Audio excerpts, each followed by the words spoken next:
Hi guys, it's Kathy. I hope you're doing well. You made it through another holiday. Made it through another holiday with no fatalities. Man, we got no one at all at Big Dog yesterday. Everywhere else in Lancaster, you cannot get a seat for for dinner because everybody's taking their moms out. And then there's Big Dog where I'm just standing there. Dum. I drove home looking at all these restaurants with the lines out the door. And I'm swearing at everybody. We even closed early because no one came. We closed early. I got home early. No one came. But support local people. I'm yelling at all of you because people in Lancaster didn't come to my restaurant. Mhm. All right. Now I lost my dog. You hear him. He's here. My daughter found him this morning right before stream. That's why I didn't start 15 minutes ago because my dog was missing. But don't worry. She's back. Okay. I know where we're at. We are exactly at 2 hours, 32 minutes, 22 seconds. And I have it there because I respect your time. I remember where we left off.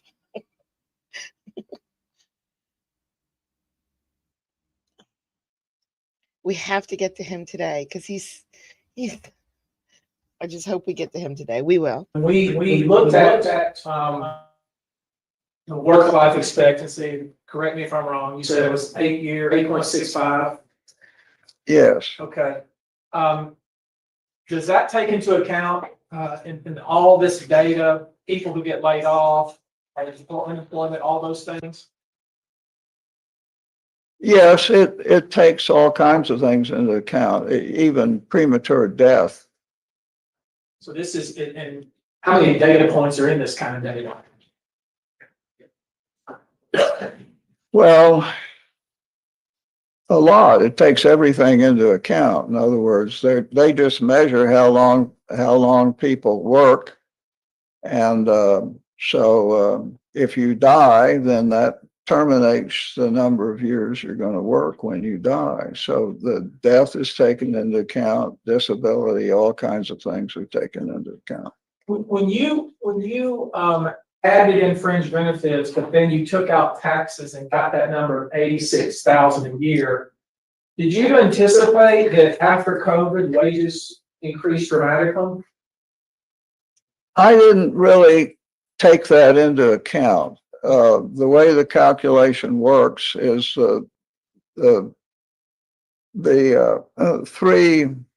approximately 3 years since 3.5 years since his death. The calculation doesn't assume any wage increases, although we know that wages in general increased quite a bit since that time. On average, what have wages increased? Oh, probably 4 or 5% a year Since COVID? Yes, so it would have been a legitimate procedure for an economist to go ahead and assume that for the 3 years up to the date of trial, there was a 4 or 5% likely increase in earnings. But you didn't add that in. I didn't do that. I wanted to make it a little bit more conservative than that. So the $86,000 you use as kind of your benchmark does not take into account the wage growth that we've all seen. Is that true? It doesn't take into account any losses due to wage increases since the 3-year experience period, say since 2019. Doesn't take into that. I interrupted you. I'm sorry. You done? I'm fine. Yeah. Okay. And the same question with regard to household services. We're talking about hiring people and paying people to come to your house to do various things, right? Right. Did you take into account that has gone up dramatically? No, I haven't taken into account any pre-trial increases in these numbers. Just post-trial. So would you say that your household services number is fairly conservative, Yes, I believe so. probably lower than it should be? Right. All right, pass witness. Cross? I have a couple questions. In regards to the earnings, the historical earnings of Mr. LaRue. If I understood you correctly, are you attributing the downward trend in Mr. LaRue's pay to COVID? Probably. Would you agree with me, though, that construction workers at that time were essential workers and had to work during COVID, right? No, I think you would find all kinds of different circumstances. I don't know enough about the circumstances at Way Engineering. Maybe someone at Way Engineering could say what was going on at the time. In any event, it wasn't a very big change, so could be due to a lot of factors. Thank you. I don't have any further questions, Joe. Anything else for this? Thank you. Dr. Mayor, thank you for your time, sir. You may be excused. Thank you, Your Honor. And good luck whenever you do retire, okay? I hope it goes well. Oh, I am retired. Okay. I just need to have to remember to tell people they can't call me to trial anymore. All right. Okay, you too. Thank you much. Pleasure.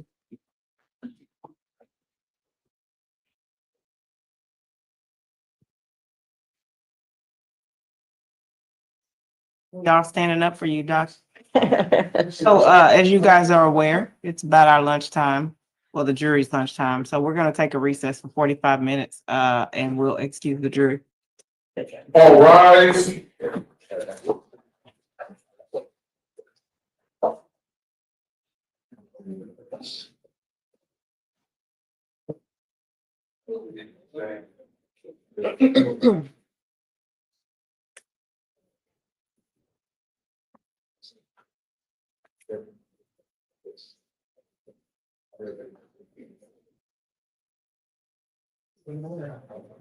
Careful stepping down, watch your heads, ladies. Anything we need to discuss before we go on lunch break, guys? Okay, I'll see you all back at 12:50. Thank you. Thank you, Judge.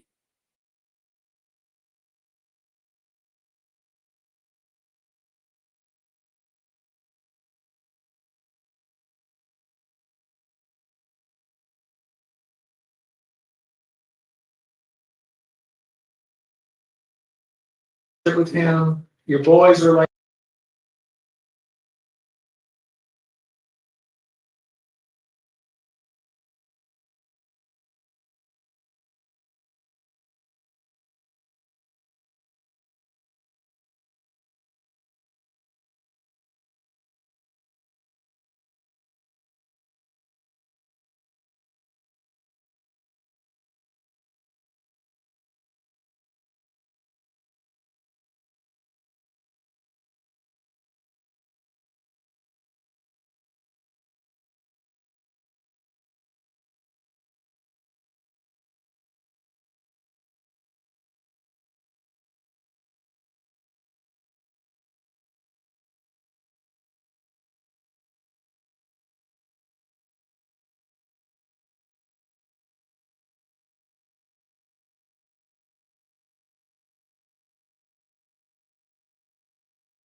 All right, we got the other lawyer who can't shut up.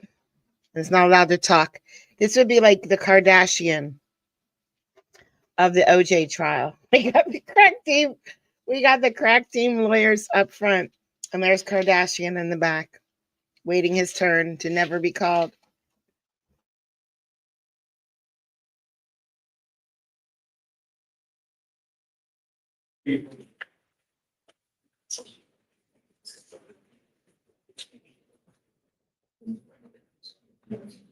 I can't tell. Does he have socks on today?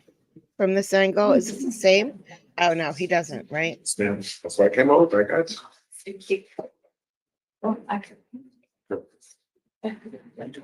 Oh geez, mom's getting on this. Nope, the wife is getting on the stand. I did not know that. I didn't watch every single one of these as I recorded them. I You've heard everything. recorded other stuff on other computers and things like that. It looks like the wife is getting on the stand. Yes, sir. Thank you. Good. Yes, sir.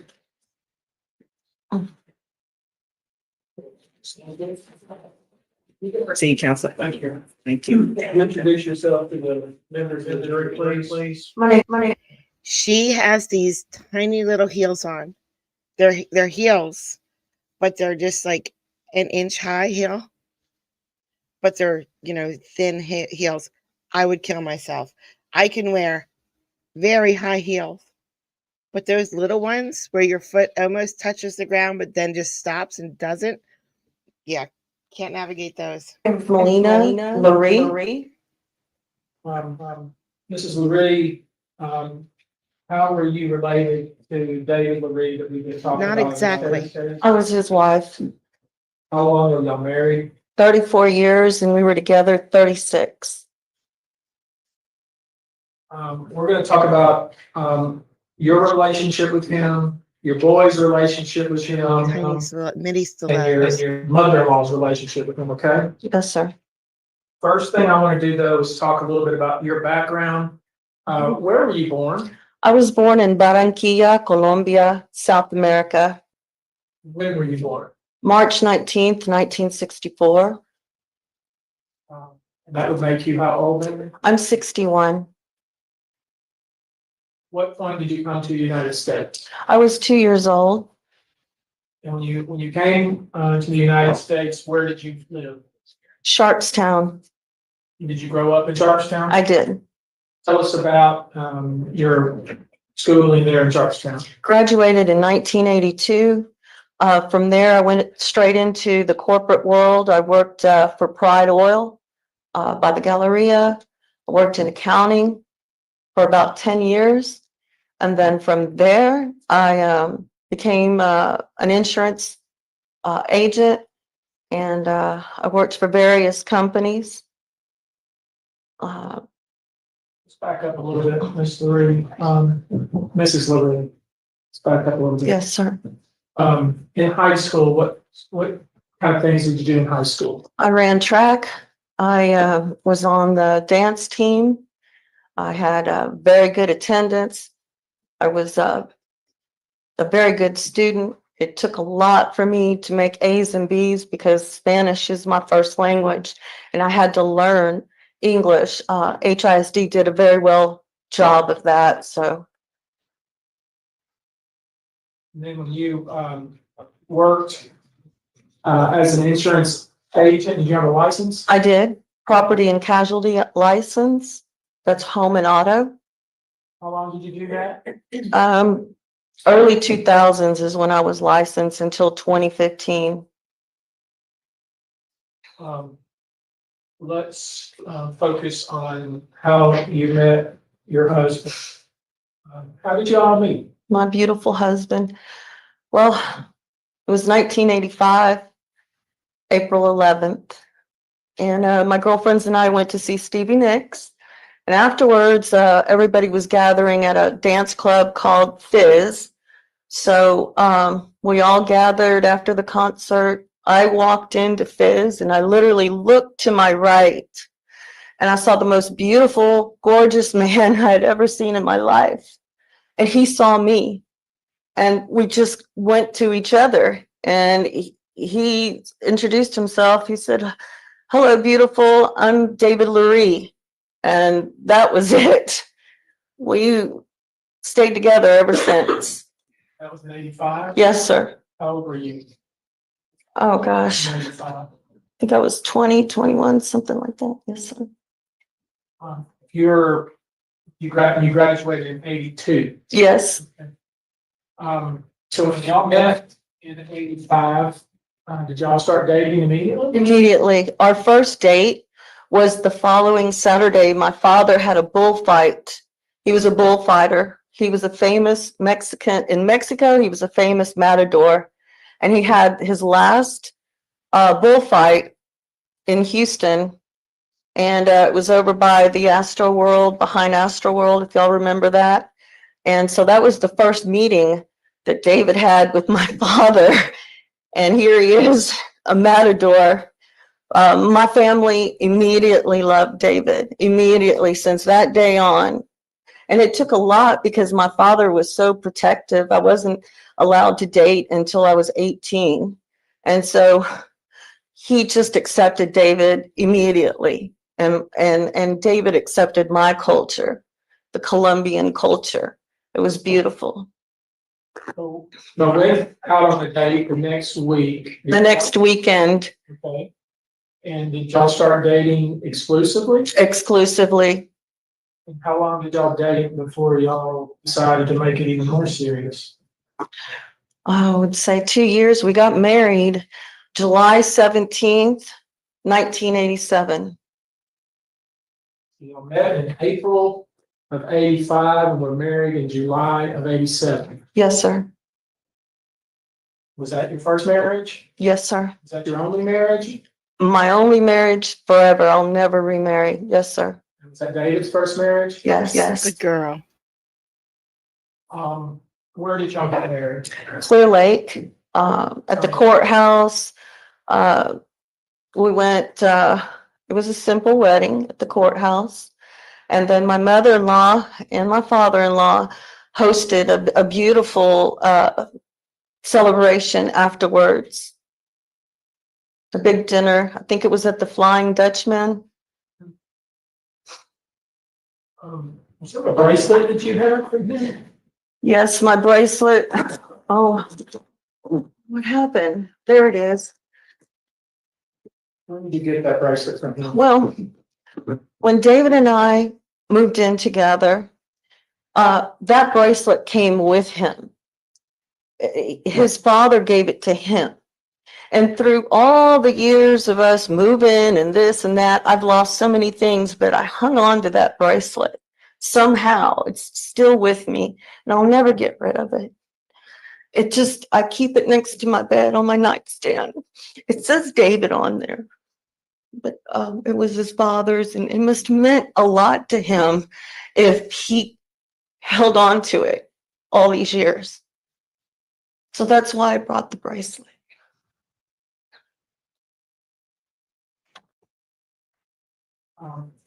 What did you learn about him when you first met him and then during y'all's courtship before you got married a couple of years later? I noticed right away he came from a very good family with great beliefs. He was honest. He was very popular. I had never dated anyone that popular.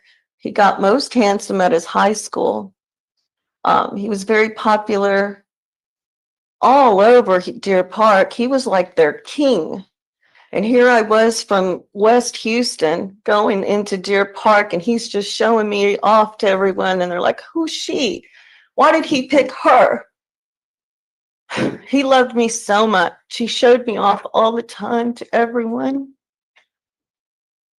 Why did you pick him? I saw his integrity. I saw how he cared for my mother and father. He cared for my little brothers. When I first met him, his little sister and little brother, they were in junior high and high school. They were mine, just like he took my brothers in. I understand he was athletic. Very. Explain, please. David was the kind of man that you look at and you say, I bet he played football. He had the most beautiful body. I don't want to sound shallow, like all I wanted was his body. But I had never seen a man built like that. Just perfect, beautiful arms. He could go like this and it just gorgeous. And that's the arm that got cut off. Excuse me.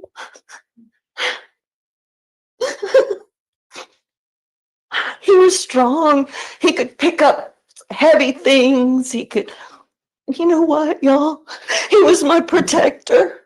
When I was with him, I felt safe, like nobody was going to hurt me. And now I have no one to protect me. Who's going to protect me when Zach is gone? Cody's in San Marcos. My dog, our Labrador retriever. That's all I have. And that house that he bought me, that he got killed. I just can't believe that it could have been avoided. And I'm so sorry. I have so many things rushing through my mind that I want to tell y'all how good he was. We gotta keep it in a. Yes, sir. Yes, I have to. I'll explode if I don't. Can you keep it relevant? He was a pipe layer for this job. So how was he at laying that pipe? Honestly, I'm not sitting where you are, but I'm gonna try to keep it question answer. Yes, sir. Did you have a nickname that you called him? He called me Boogaloo. Why? How do you- He just said I was his little Boogaloo. I had some kind of a show when he was a kid, the Boogaloos. I was always busy, and it's a little cartoon. I think she was a little blonde. I don't know. The Boogaloos. That's what he called you. He called me Boogaloo. Now, we've seen his picture. He was a pretty big man. You remember how tall he was? 6'2", 240, You, 5 feet. so when you say that you felt that he made you safe, just by size alone, he made you feel safe. Yes, sir. You, and we provided to the other side 4 different, very short video. I think the Yes, blonde sir. one is the And these guy. videos show you and David together. Maybe not. Yes. Your Honor, we'd like to play for demonstrative purposes only, our clip number 1, which we disclosed to the other side. Wait, no objection, Your Honor. You can proceed.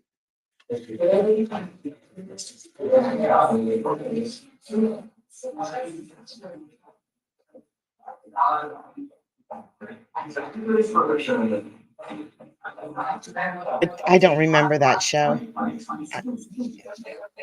Maybe, I don't know. Try to keep them pretty short. Let's look. Tell Let's us, take a field trip. about when that was done, occasion for that. That was Zachary's birthday. Right. It's probably 3. And that was in our home in Mission Bend. And we had the entire family over. We did that a lot. Hold on. Everybody was there.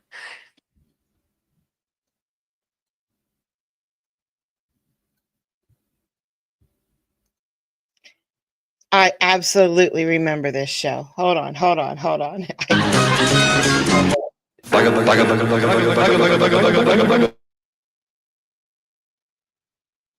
Yep.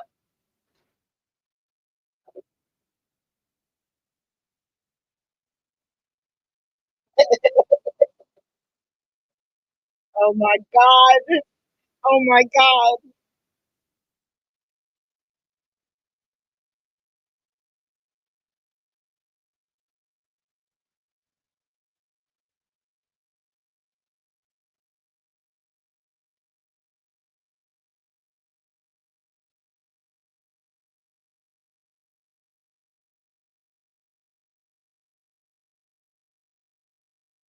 Come on, let's get Bugaloos.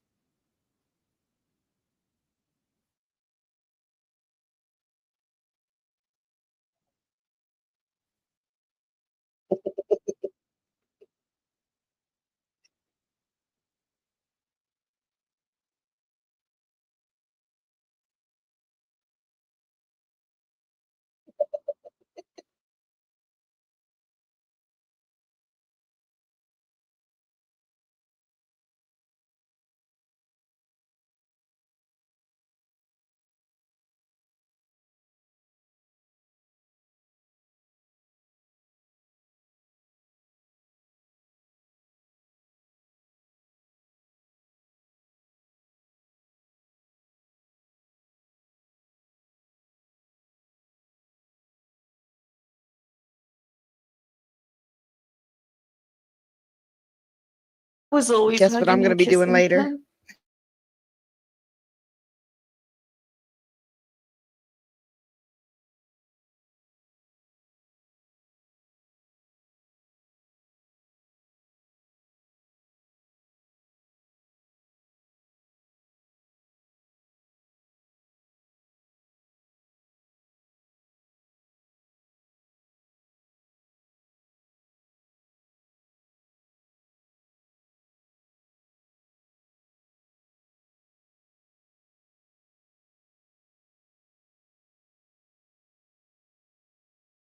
Shut A up, lot. JK.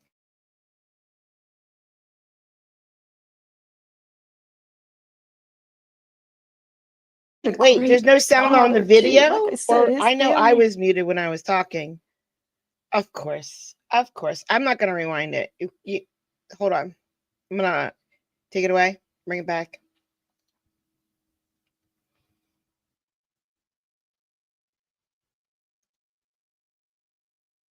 Oops.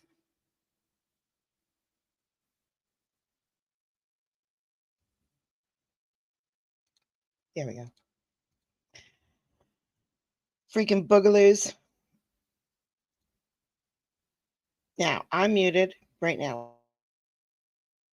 It was amazing, and they treated me so good.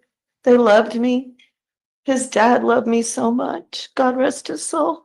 Was David a good son to his mother? Yes, yes. Did he provide support to her, outside of financial support, but just emotional support and security and safety to her?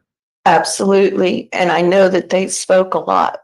Even while he was out of town, they always communicated, always. So he wasn't the kind of son that would check in periodically. Oh, no, they were always talking on the phone. No, And we'll come back to this, but since you referenced, two boys, Zach was born first. yes, sir. What year was that? 1988? So y'all had been married, a year or so? Yes. Okay. Tell me how he was, David, was as a father to Zach. I couldn't have asked for anyone better to share that experience with. He was a hands-on father. He helped me with bottles. He helped me with the feedings, everything. He was just an amazing father. Is he the kind that says, oh, that's all your work to do? Never, never. I'll never find anyone like him.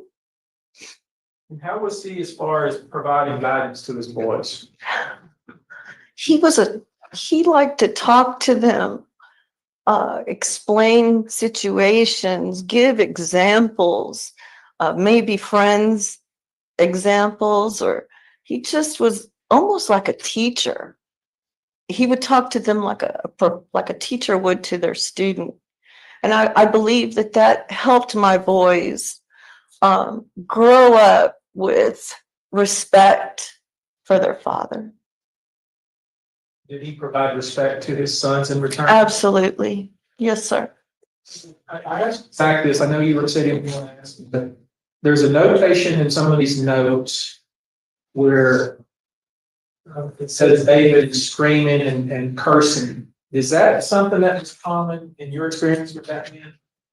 No, I couldn't believe that, but he had to have been under a lot of stress, or he must have been really, really angry to speak like that, especially at work. He was no, go ahead. So I think I'm just trying to keep it. Yes, sir. Narrative. So when you saw that, that was something that was very unusual. I even got my glasses and I read it again. Are they meaning the F word? Then I knew right there something bad was happening. He's not a guy that threw around the F word. No, no, sir. So you said you had, Zach in '88, Cody came along when? 1990. Okay, so y'all were a young family with young children. Tell me how he was as a father of two boys. Very hardworking. Both of us were very hard workers. We made time to take them to the park. We took them to movies, whatever they wanted to do. They were spoiled rotten. Both of them. they ruled our world. He was just a great dad, a great man. Y'all would have loved him. How was he to you as just a friend? I'm sorry. How was he with your relationship to him? Was he a friend as well? Oh, yes. I told him everything. And you know, another thing about David, if you told him something and you said, okay, this is between us, man, you could just for sure he was going to keep that promise. He was a promise keeper. I never worried about the future when he was there because he had it, he handled it like a true Superman that he was. Sat here and heard testimony about his working and what his future plan was, what y'all's future plan was. Did y'all have a plan? Yes, sir. What was y'all's plan?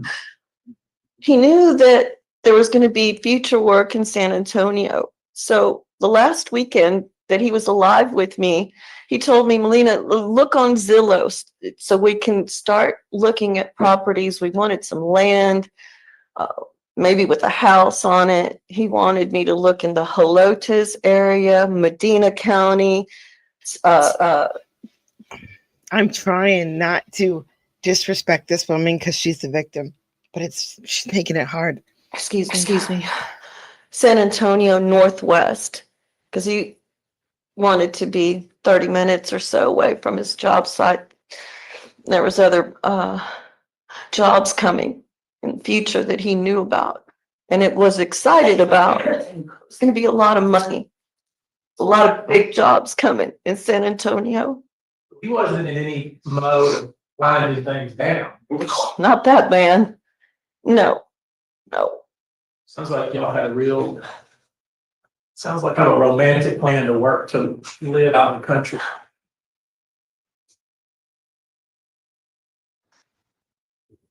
He was very romantic.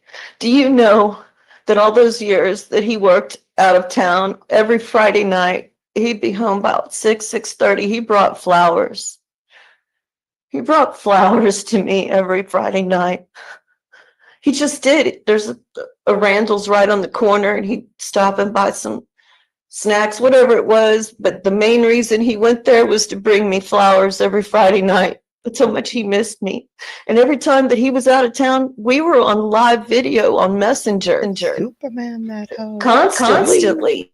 I just propped my phone on and cooked dinner, and he'd be at his hotel room, and we'd be exchanging stories or what the dogs did. He had a golden retriever, and we had a Labrador retriever. So I would put he would talk to the dogs would go crazy. He'd say, yeah, Daddy's coming home on Friday. Friday nights and Saturday nights are very difficult for me because that's when I had him all to myself. It's still very difficult to me.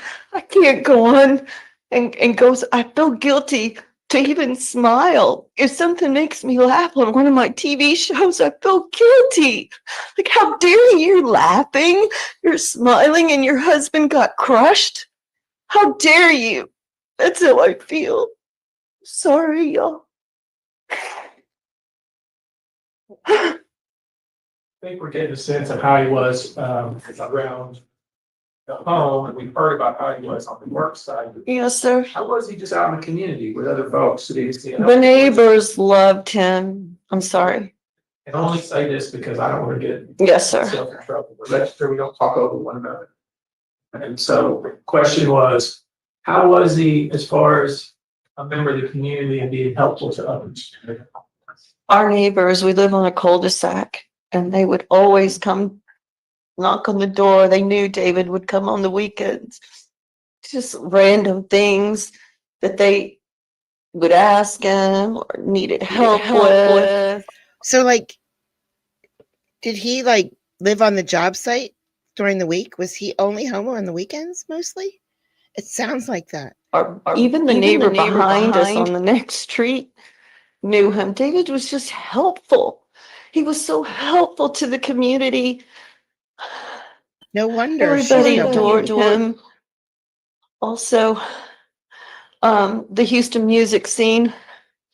We were very popular, and we would attend benefits for people that had passed away or maybe got sick, and we would all gather together, and people would bring things for the auction. David always would put one of our records, that we collect records, albums, and he would always contribute to whoever the benefit was for. He was very well loved. They called him Rock Dad. Just loved. Everybody that met him loved him. You have a video clip, which is demonstrative number 2 that we shared with the other side. Can we play that, please? I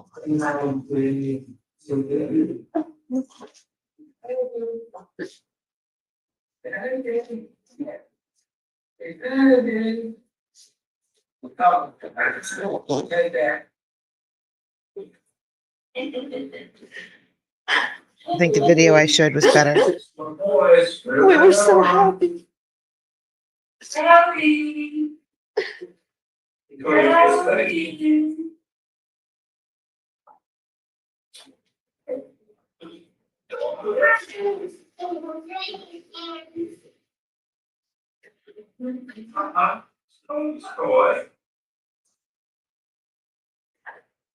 Obviously, your boys at that point were looked like 2 and 3 or so, 2 and 4. I don't. Cody looked a couple months old, and Zachary would have been around 2. They were big boys. They were over 10 pounds apiece. Sons were 10 pounds each when they were born. Yes, sir. I had 2 C-sections. Yes, sir. I can't help it. That video reminded me again. I have a question, and you guys might know the answer. That's been nagging me. Do you remember we played a video within the last, I would say, week and a half? Somebody on the stand said that, they were on the floor a lot with their children. Was that a man or a woman? I think it was a woman, but something, I don't know. I just need to know. Do you guys remember, was that a man or a woman who said that they were on the floor a lot with their kids? And I'm like, oh, yep. I think I said, I believe her. That makes me so happy to see that. I want to focus on some things. This is Marie that Yes, sir. you told us a good amount of things, but I want to focus very carefully on some various activities you would do with your husband. And let's focus on that time frame, a couple of years before he passed. What are some things I would like to do together? We loved going to concerts, of course. We would go also to Home Depot to pick out plants together for our home. We loved to garden. We went to a place called Cactus Records and Tapes, and a place across the I street think that I sold said her, but I'm not guitars. And then we would go out to eat. We've literally gone to every restaurant in Houston and every restaurant in San Antonio. We just loved going out to eat, enjoying each other's company. Of course, we would take food back for the boys. And I love art. And we went to the Museum of Art a few That's her job. times. He Right made friends there. He needs to get her to cry as much as possible and say the best things. Soon we'll move on to financial. That was a lot of fun. So, like movies? Yes, he was a movie buff. He loved all the Tombstone, Doc Holliday movies. He loved John Wayne, the Westerns. Oh, his favorite, he was also a very funny guy. He had a really great sense of humor, funny. He liked that movie, Step Brother. It always made us laugh. But we heard from Zach and also Cody about his cooking. Did y'all cook out a lot? We did. We loved to cook. He was an amazing cook. He was in charge of the Thanksgiving stuffing. The recipe had been brought down to us by his grandmother. His grandmother only gave him the recipe. So at Thanksgiving, he was in charge of the stuffing, the dressing. I have not celebrated Thanksgiving since he was killed. So he had one job on We Thanksgiving? just ordered food Okay. the last couple of years. I just can't do the celebration anymore. I also understand he liked his gumbo. He was very proud of his gumbo. On Saturdays, if I saw that big pot, the big blue pot on the stove, then I knew it was gumbo time.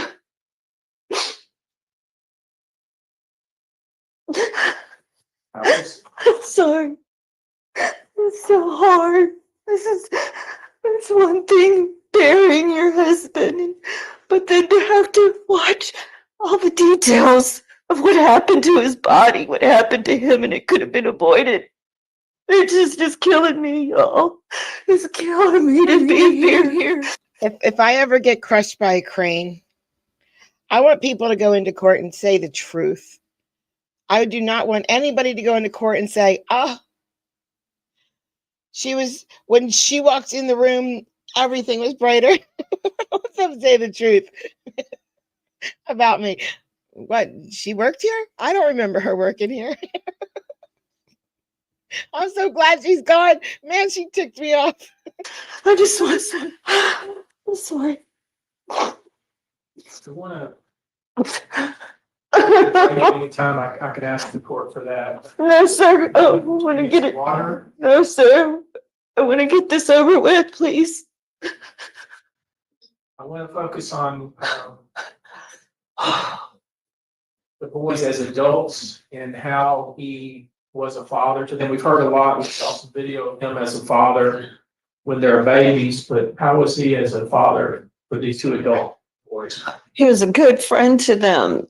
Yes, it was a father figure, but he could have been a teacher. He spoke to you and explained things, and I think that's why it made them so strong, my Zach and Cody.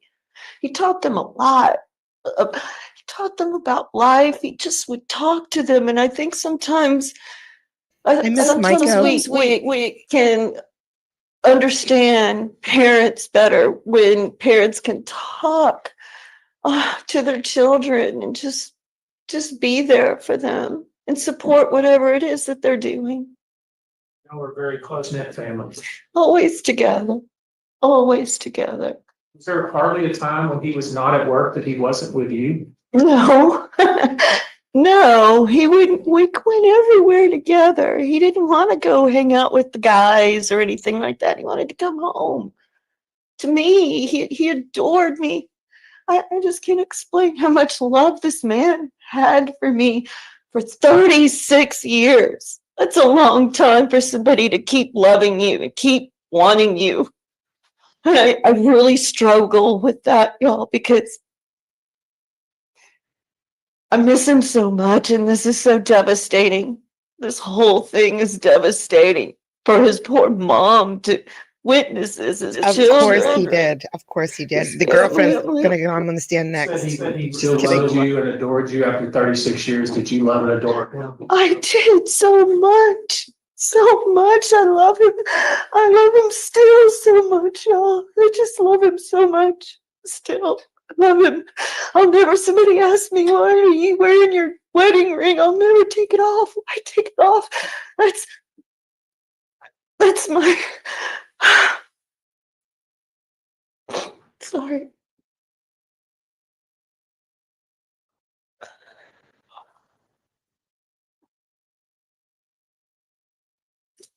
Hi, Bill. Guys, Bill's here. I'm very famous. I get very famous content creators on this channel. How many years had y'all been married when he was killed? We had just celebrated our 34th year that July. What did y'all do for that celebration? Somebody at work told him to go to Perry's Steakhouse because they had a big pork chop. So that's where we went. Oh, I had a big pork great chop. time. Fozzie, was that from Perry's? I don't remember. I got the box. Was it from Perry's? I think it was. Fozzie, are you still here? I had a pork chop that was huge. Fozzie sent it to me.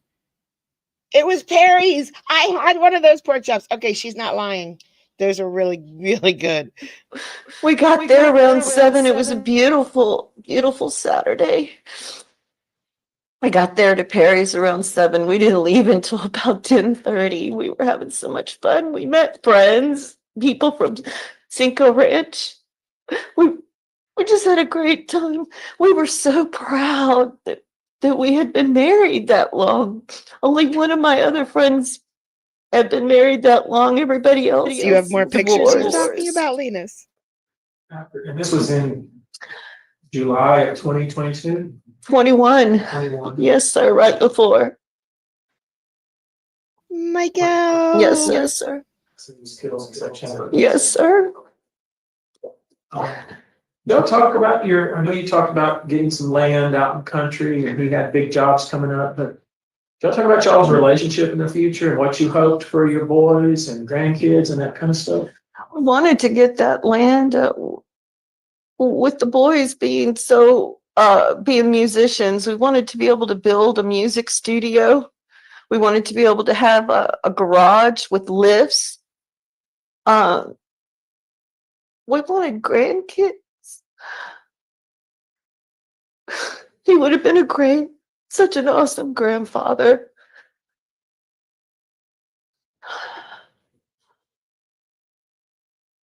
Heard how you like to go shopping, like at the grocery store. You talked about other stores. What was this thing with bargain hunting and all? Well, we had 2 big boys. They eat a lot. And I cooked every night. And so what we did is that we planned our meals. We had good meals. But he liked the Kroger coupons that would come electronically. He just liked good deals. We were able to save a lot of money like that. He was a saver. Very, very good at saving money. What did he say to you when you had your first son, Zach? He said, "Boogaloo, we had a great big boy. Look, he's so beautiful."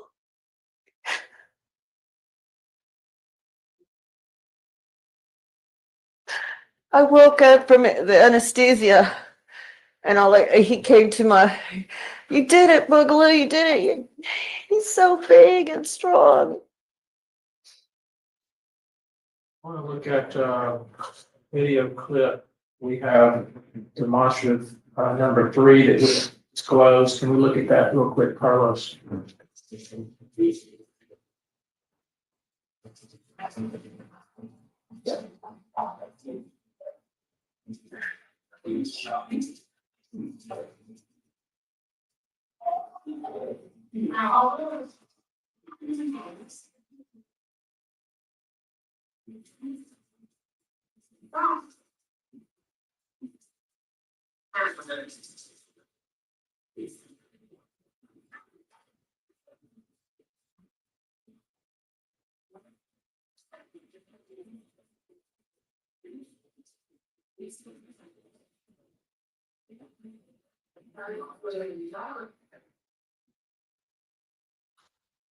Think he would have been a good granddad? Yes. Yes. He loved those boys so much. Gosh.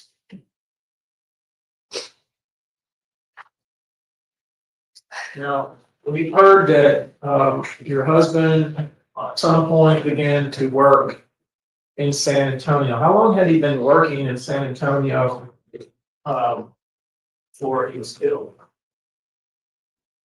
Believe he started working there in 2017.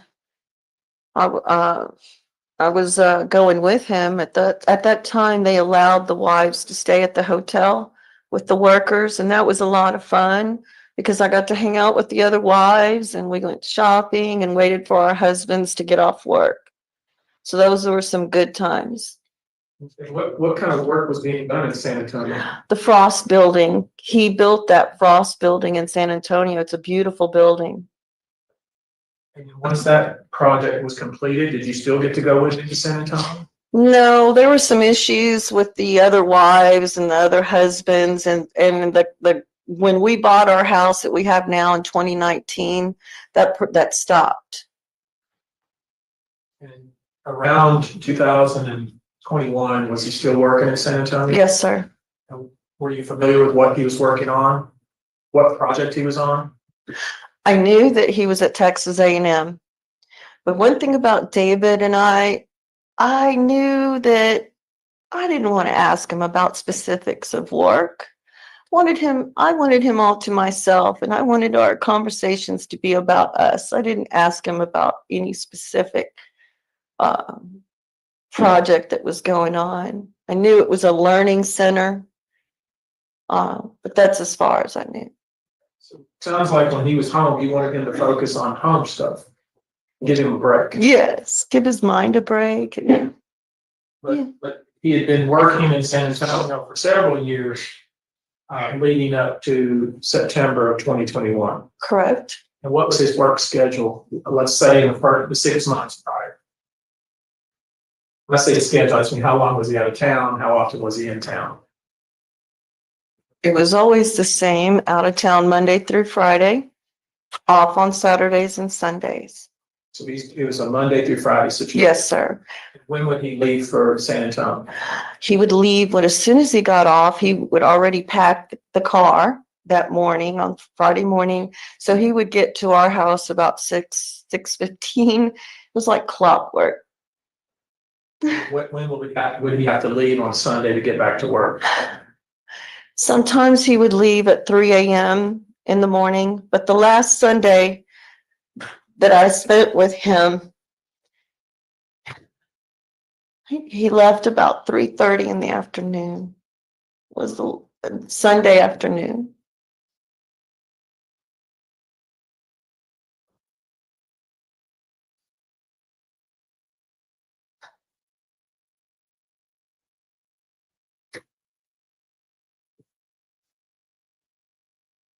Okay, so we're gonna have to talk about that day, okay? Yes, sir. So I want to take you to September 22 of 2021. Tell me about that day.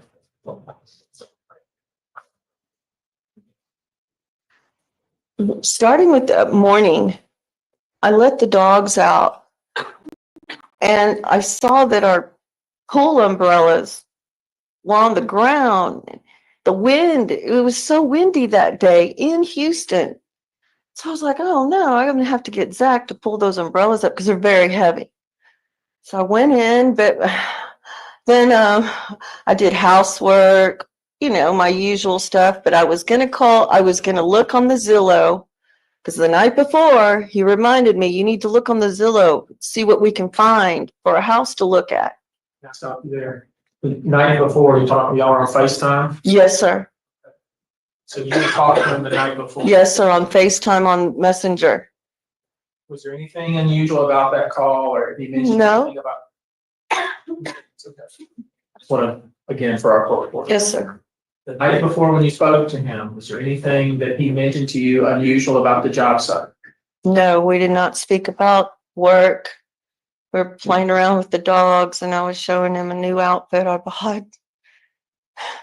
And, but apparently he reminded you that, hey, let's look at Zillow. Did you look at Zillow? I said, I'm gonna do it first thing in the morning. For those of us who don't know, but Zillow is his real estate site. Yes, sir.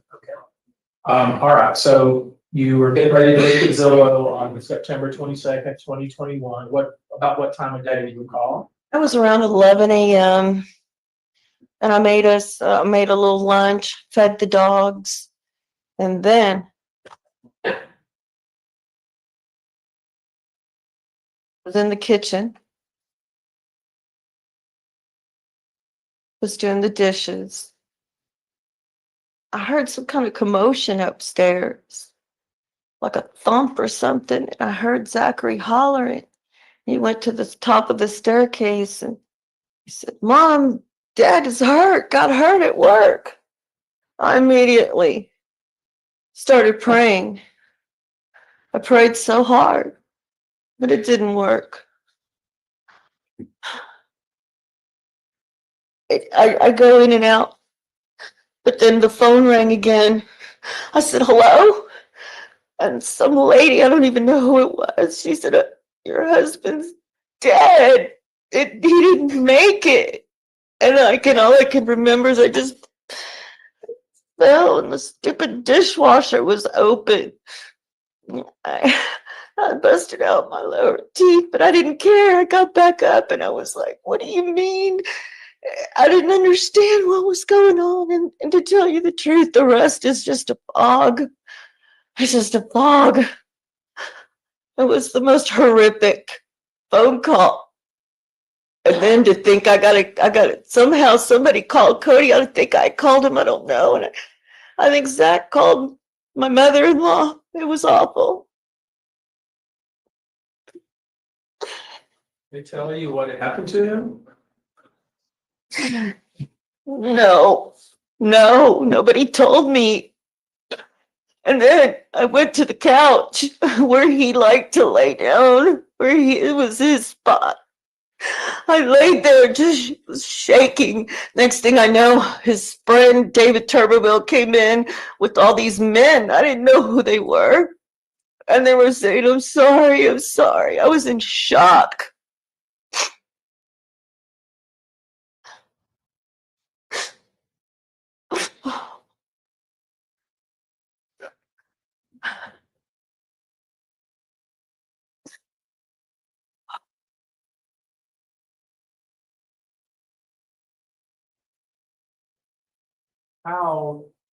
Where was the funeral? In Katy, Texas. Why was it there? Well, I didn't pick that place. They told me that's what was in the budget or whatever. I wanted him to go be laid to rest in the family cemetery where his grandmother, his grandfather were, but that didn't happen.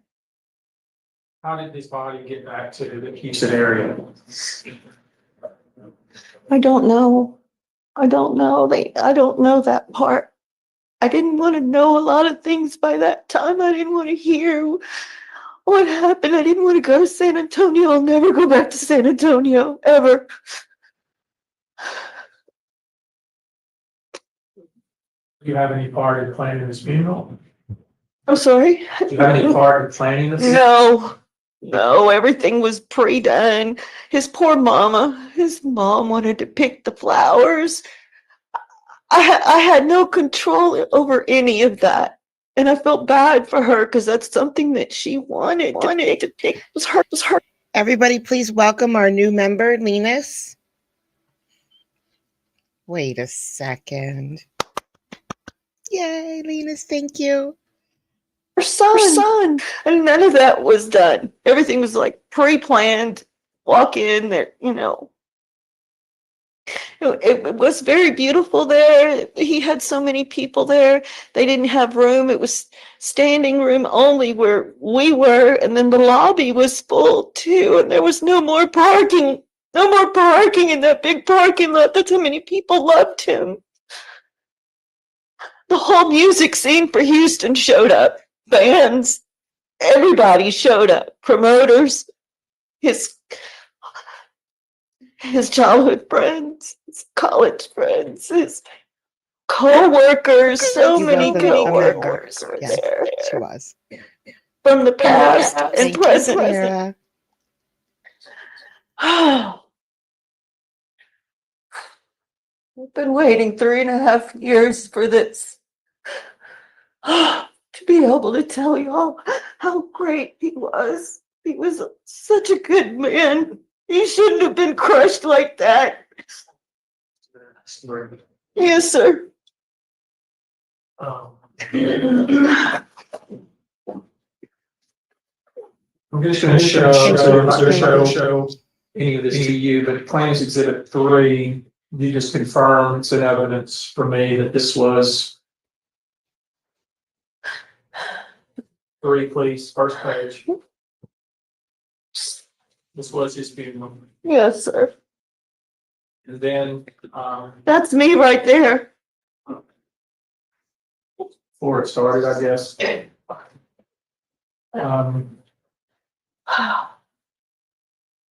We have, exhibit 81, which is in evidence. You go to page 8. This is the EMS bill. They took him from the job site to the hospital, did they not? Yes, sir. The EMS bill here is $1,529. There was nothing they could do.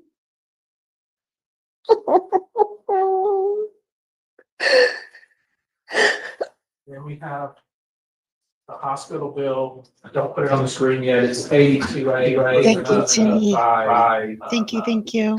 Deposition questions. We would offer 82A. I need copies, please.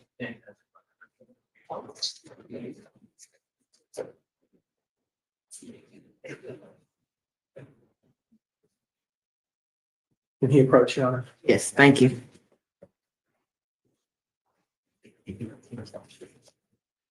We offer Men 82A. measure things differently, Lenis. Any objections from defense? No objection, Your Honor. Exhibit 82A is accepted and admitted into evidence. You may publish it to the jury. Let's go to the second page, Carlos. You had mentioned. I shall. The amount. Give me a lollipop. Carlos. The amount, $9,860, and you had said there's nothing they could do for him at the hospital. Is that right? Yes, sir. Then we saw a picture of the funeral. It's in evidence, exhibit 79. Go to the last page, Carlos.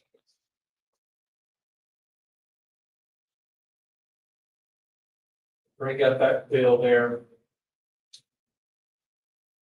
And the funeral that you described. People were joking around at my dad's funeral, and I'm glad now that I look back, I'm glad they did. But that day, I just couldn't. I heard laughter and I saw red. In Katy, Texas. The bill for $7,769.50. Did I read that correct?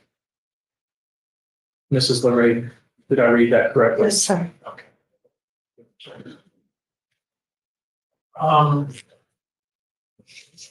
Okay, because there's two types of damages, right? There's, I don't remember the word, which is exactly what you said. You take what he made and then you multiply it by his life expectancy, and boom, that's what you get. But then there's punitive damages, so that we can teach that company a lesson. And that's what they're going for, punitive damages. I want to play the demonstrative clip. It's number 4, disclosed to the other side, which is more recent. Let's watch it. I want to ask you about it, please. Yes, sir. That's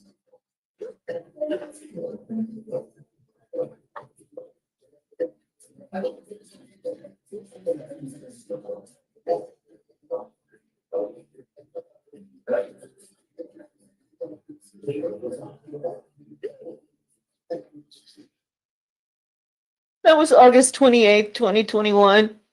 Was the month before you died? Yes, sir. 2 people we see there dancing is you and who? My husband, David. Does that give us a fair representation of what y'all's relationship was like? Yes.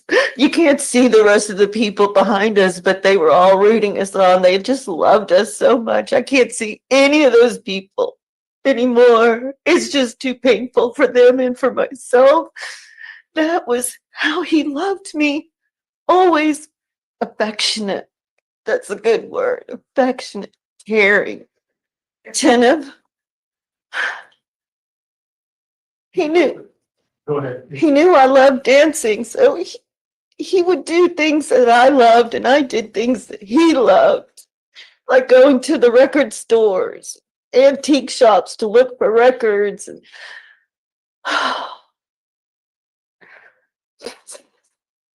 Carlos, would you mind putting up the I want to focus on below the surface. Specifically, I want to talk to you about the companionship and society you had, and we've hit some of it already, but Yes, sir. you had with your husband for 30. 34 years marriage.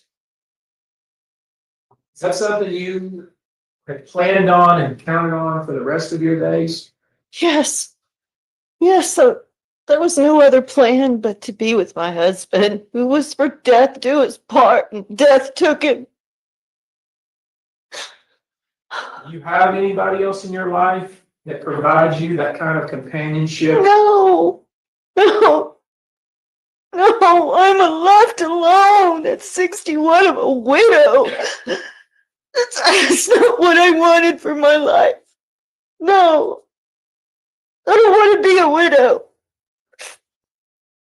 Then you gotta explain what happened to your husband. And it's tragic what happened. It's not like he got sick or even a car wreck. No, he got crushed at work. It's awful. It's an awful story. Now, you're, I'm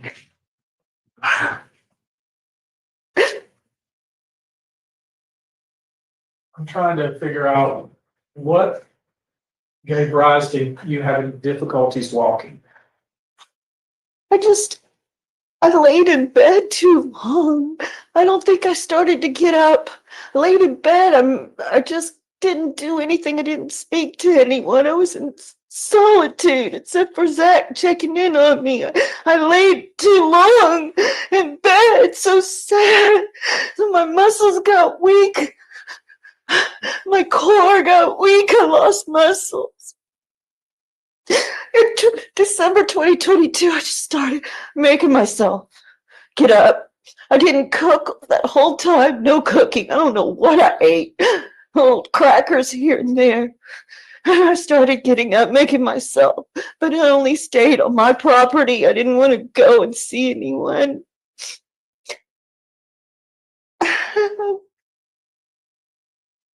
I got weak. I'm so weak. Found you in this video a month before this man, your man, was killed. You were dancing Yes. like a teenager. We danced. It's one thing when we would go out, we would dance for hours on that dance floor. For hours. We were in great shape. But then afterwards, we'd go eat Whataburger. I was his favorite.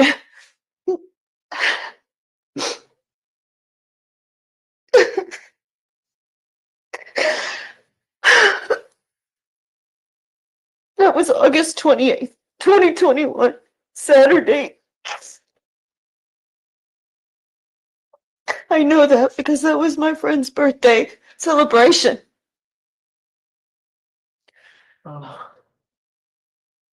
You learned things in this trial that you did not know. Oh my God. The death of your husband. I didn't want to know the specifics of what happened to his body.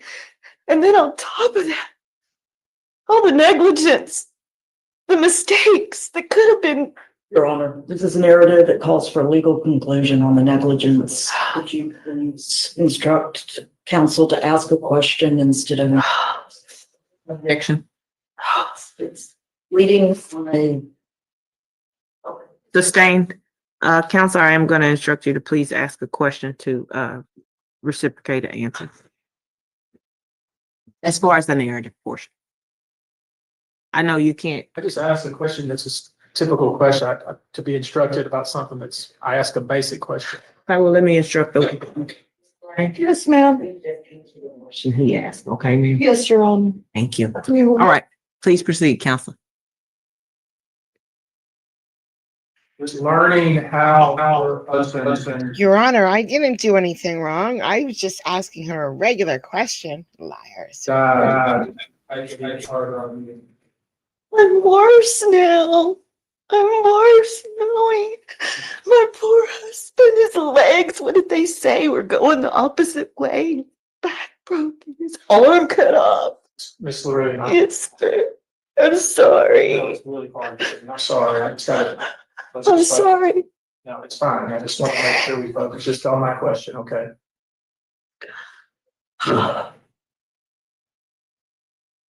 Do y'all, all these things that you described, going to music venues, do you do that anymore?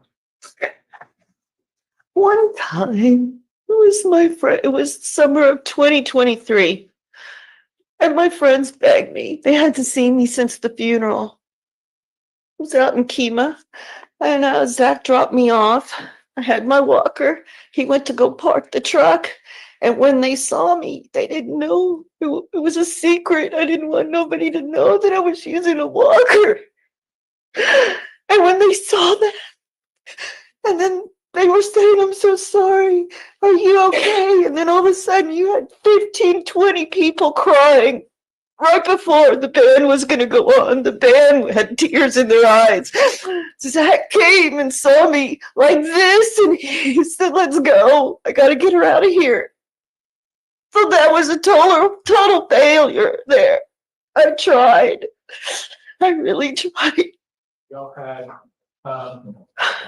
you obviously not been out dancing. No, I haven't been out. No, not since that summer 2023. The plans of having a place in Hello Tees and all that's over. It's over. The outdoor barbecues, do y'all do that anymore? The grill has not been opened since. No, sir. Why do you say you feel guilty just by having a smile? Why? I mean, wouldn't that something he would want for you? I know a lot of repeat says that. It hurts so bad, Mr. Busby. I can't explain it to you. I feel guilty. I feel bad. I could even have fun now without him.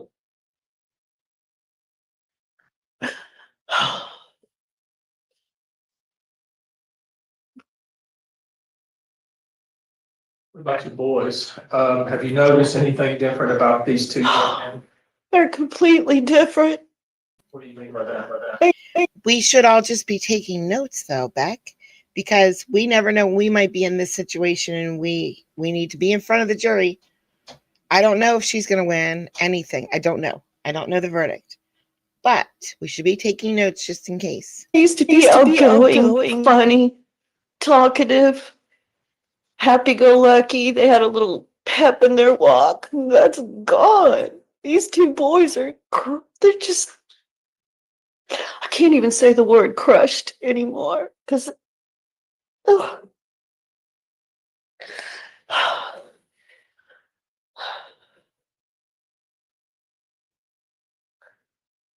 You've been able to have anybody, have you talked to anybody to try to help you process and work through this? I did. At the beginning, helped a little. But then I didn't want to talk about it. I don't know if anybody understands that. I don't want to talk to anybody about it because it just makes it worse.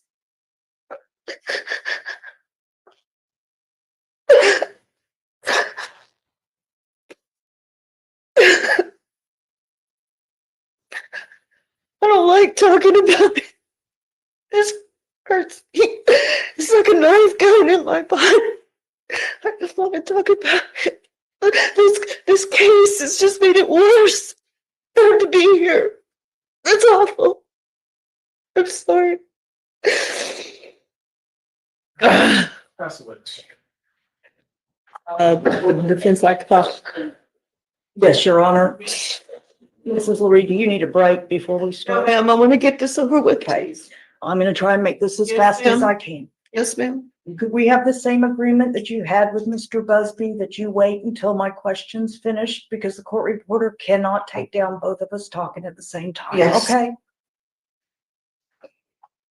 You mentioned a minute ago that the funeral wasn't in the budget. Do you recall your testimony on that? Yes. Whose budget were you talking about? Well, I guess the employer, the company's involved. So Way paid for the funeral, correct? Yes. In fact, a woman named Tammy Ball from Way contacted you and told you what Way was going to do for the funeral, correct? Correct. You didn't have much say in anything, did you, on this funeral? I did And not. that wasn't right, was it? No, ma'am. In fact, your husband didn't even get buried in the family plot because Way decided what to do with him, didn't they? It was a nightmare. Yes. It was, Okay. wasn't it? Yes, yes, ma'am. DK, that scored a bunch of points right there. Yikes. Yes, yes. Did you know that at the same time Tammy Ball was planning your husband's funeral, that Way was planning an executive boondoggle for the weekend Honor. after? Objection irrelevant. It's not relevant. Your Honor, this woman just testified that Way wouldn't even pay for the funeral that her husband deserved and she wanted.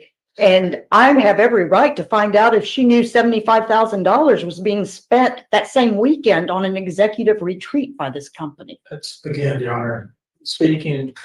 Objection. I'm gonna overrule, sustain that. My apologies. Yeah, please. Go to your next question. You had no control over the funeral for your own husband, did you?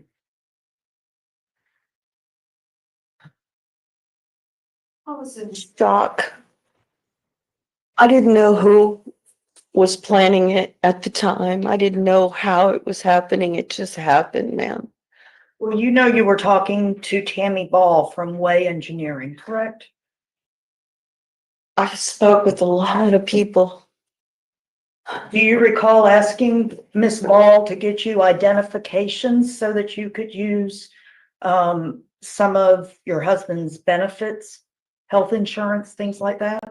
Objection. This violates the motion in limine, specifically with regard to collateral sources, and it's not relevant.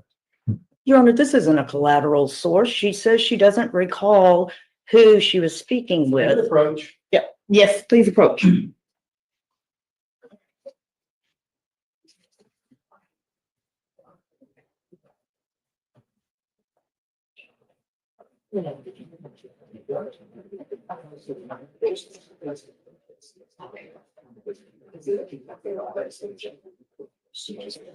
He said it doesn't. About benefits. That's a collateral source, period. Well, this woman just testified she didn't recall the company it was switched from. Can only be the employer, Joey, because she was asking for benefits and text messages. So she was planning to keep it. Can't open the door. I didn't open it. Benefits is not. Hi, Terry. We didn't discuss anything about what was paid, what she was. So this is what I'm gonna say as it relates to this question. I'm gonna allow you some leeway, but please don't get it.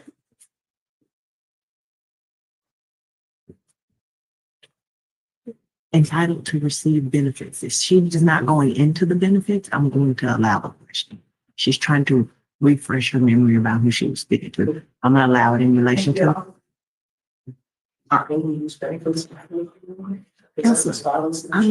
no, it doesn't just, it doesn't, is my position. So overall, I'm gonna allow it a little bit. Yes. All right. With your question, defense? Thank you, Your Honor.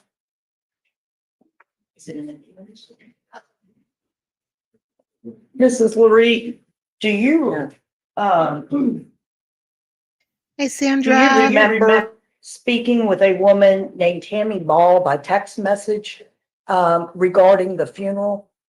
I don't remember. I don't. There were so many people.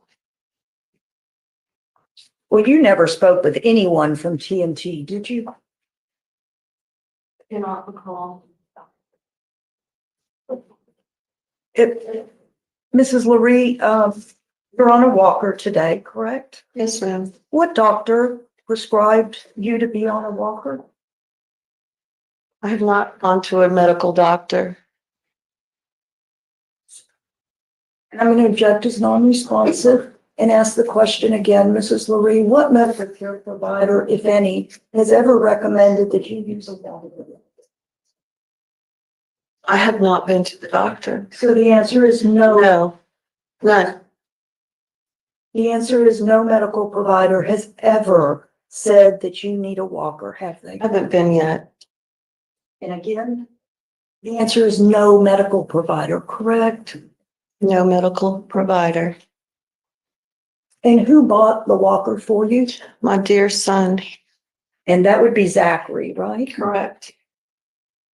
And it's your testimony before this jury that since your dear husband's death, the only time you have been out to socialize is once in 2023. Is that your testimony to this jury? Yes. And you have been to no other concerts? Hi, We Kristen. went to concerts. A very special concert. And I took my walker. And I went there because it was David's favorite band. And that wasn't my question. My question was, you just told this jury that you'd only been out of the house once to one concert, but that's not true, is it? You've been to several concerts, haven't you? I have been with my son. The concerts that we went to were sentimental, but I was going out to a concert the one time where all my friends were. I didn't know anyone at those other concerts. The concerts that meant something to my family, to my husband. And it was so difficult. It was very difficult. And I'll never go again because it was too hard to walk around. It's just too difficult, too emotional. You have a Facebook social media presence, don't you, Mrs.? Yes, I do. Again, please, the court reporter has a lot of time taking down both of us talking over each other, okay? So if you could just do the courtesy to let me finish my question before you begin to respond, all right? Okay. That's her job Thank you. right Thank you. now. My question was, you have a social media presence, correct? Correct. And could you tell the jury, please, what your social media name is? Lala Rocks, ROXX. Lala Rocks. Did you recently post on social media that as soon as May comes, that you'll be attending concerts again after this trial? I'm hoping and praying. I want to get well. I don't want to stay in my house any longer. Because you want to make a good life for your sons, don't you? I mean, you want to be a good mom and have those Thanksgivings and Christmases and Easters again with them, don't you? All God's will. I'll do my best. But you want to do that as a good mom, right? Of course. Metal. Just have faith. They'll Yeah, take care of yeah. it. You're in the hospital. You're You in the worked best in a place to number save of it. different jobs. You told Mr. Busby you were a licensed insurance agent. Yes, ma'am. Did you also work as an interpreter at some point in your career? Every single job I had, I was the interpreter. You also worked in the accounting department of an oil company, right? Yes, And you and your husband decided that you would stop working outside the home so that you could be a stay-at-home mom, correct? yes, and travel with him. And after your boys were grown, you made the choice not to go back to work outside the home. We both did. You and your husband did. Yes, Now, you also stopped driving long before your husband passed away, correct? well, he always drove. That wasn't my question, ma'am. You haven't had a valid driver's license since 2015, have you? No, I have not. So it would be fair to say that you stopped driving long before your husband passed away in 2021, correct? Never said otherwise. So you're not implying to this jury at all that you're not driving these days has anything to do with the incident in 2021. No, I never said that. But you have said that you're using that walker as a result of this May incident. I explain? If I could get my question out, please, ma'am. So you are telling the jury, though, that you're using that walker these days because of this incident, correct? Correct. Have you been to any doctor to see what you can do so that you don't have to use that walker? I'm looking forward after the case is over.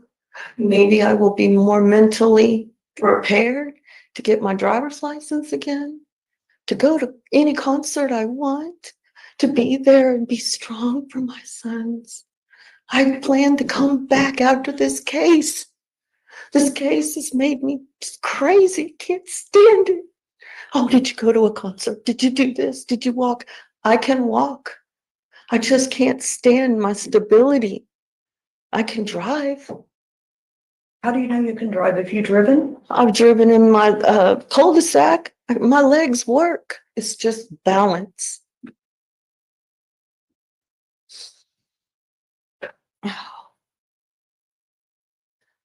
Now, you mentioned a gentleman named David Turbeville, Yes, ma'am. and Mr. Turbeville, you said, came to the house, correct? Correct. And Mr. Turbeville was actually your husband's boss at Way, correct? Correct. And Mr. Turbeville helped your husband get the job at Way? I don't think so. I don't know. He wasn't the reference that helped Mr. Larry get the job at Way? I don't know. Do you recall your testimony your sworn testimony in a deposition that was taken in 2023 in this case, ma'am? Vaguely. Vaguely. You know you were under oath that day, Yes. right? Mhm. And do you recall Mr. Turbeville's statement to you that you swore under oath that he said, sue everybody, Melina, sue everybody? Do you recall that? I remember a lot of people telling me that I needed to because of the negligence that had happened. Everybody at the funeral, the coworkers. And Mr. Turbeville, who I worked, vaguely remember that day, ma'am. I just barely remember who was in my house. There was a lot of men there. I'm actually discussing your testimony from the deposition where Mr. Turbeville, who works for Way, told you to sue everybody. Do you recall that? I don't remember that. I'm sorry. That's all right. We saw an exhibit from your attorney from Schmidt Funeral Home that showed a bill for $7,769. Do you recall looking at that just a few minutes ago? No, I don't want to look at that. And you didn't pay that bill, did you, ma'am? I don't think so. I don't know. That whole end of 2021 and 22 is just a big fog. I don't remember anything really. I don't remember the testimony. I don't remember.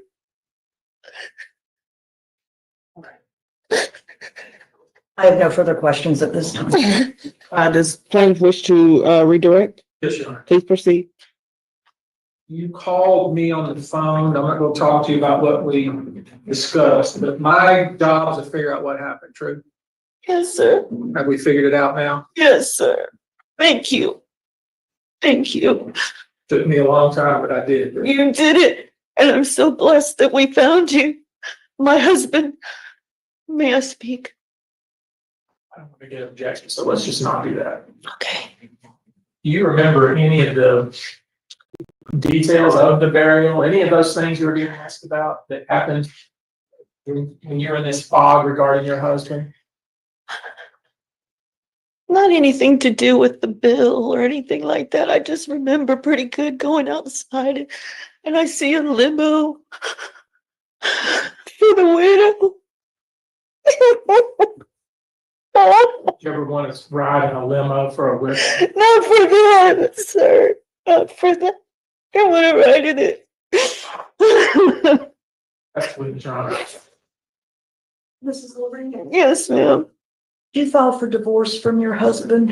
In 1993, but it never went anywhere. We went to counseling. And then Mr. Lurie later filed for divorce against you. We went to counseling. Yes, ma'am, that is true. And can I continue to speak? No, you've answered the question. Thank you. Ma'am, Your Honor. Done. Okay. Yes. I want to figure out, let's say your husband was killed in 21. 2021, yes. Yes, sir. Counsel asked you about a dispute you had with your husband in 1993. That's what you've had to put up with for 3.5 years, right? Oh, we found God. We were fine. We had a beautiful marriage. May we approach, please? That's in violation of a motion in limine. Yes.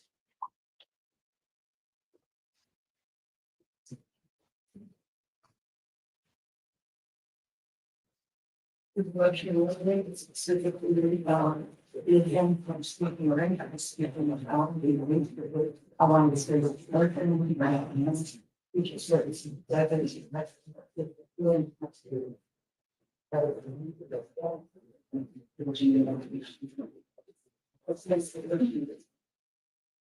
And so, you're making an objection, correct?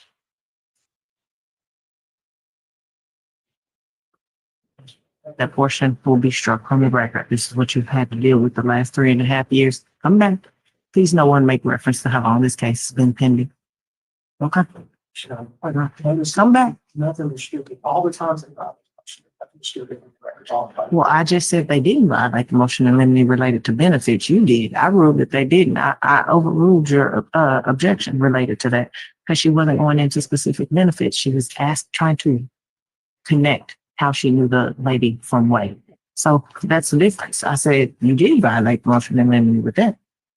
That's why. So that's struck from the record.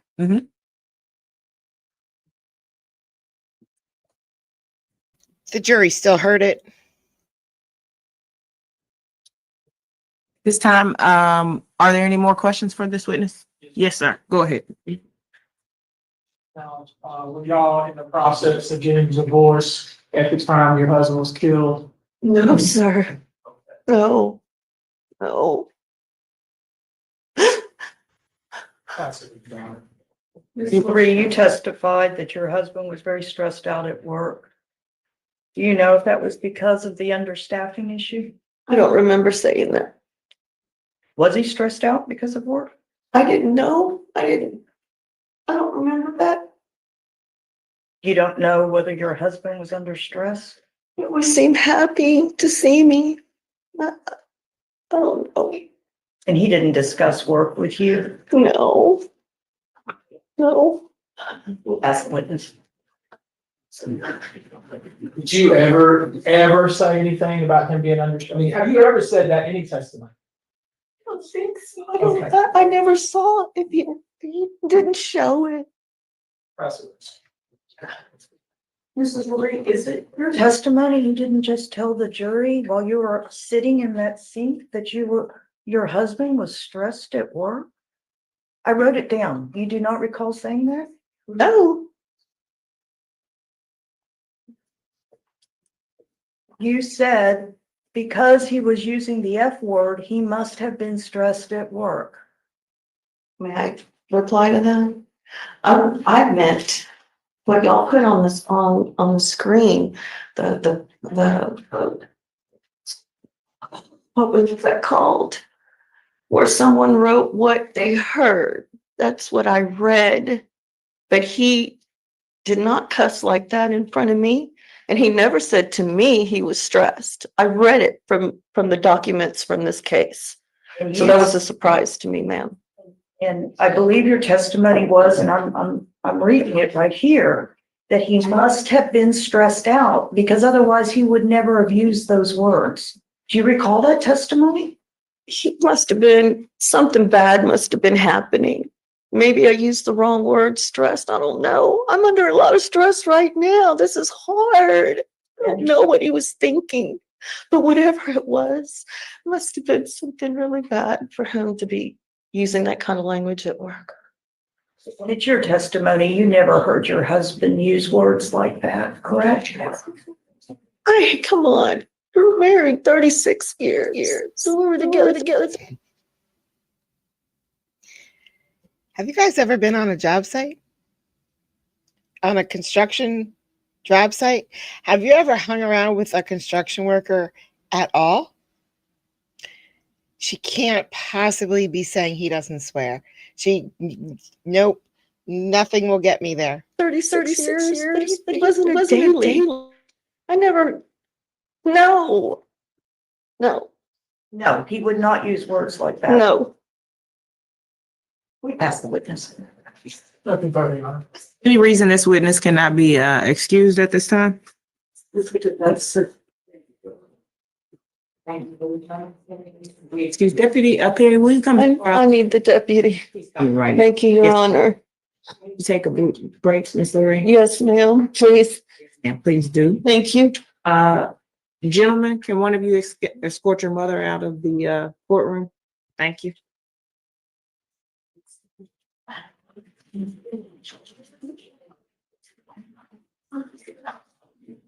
All rise. No, we're not.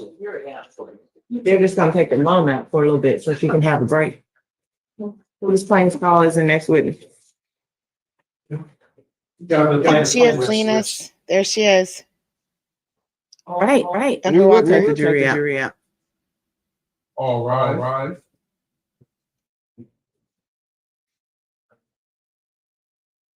The guy with the long hair that's with her in a ponytail, maybe that's the brother? Her son? Her other son?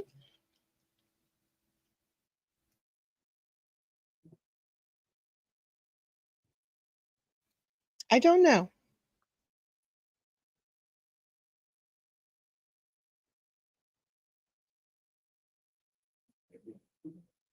So I had the bailiff take the jury out at this time. I was waiting for you to say things like that. I was actually counting on you. So it's been a couple years though. She said that, she just laid around for years. Now, I don't know. Could she have been so sad? Could she have been so sad about the death of her husband that she laid around for years and now she can't walk right? I don't know. We need Linus. I think so too. Or I don't know. So no, she just wants more money. They're gonna get more money. Hi, KS. Okay. But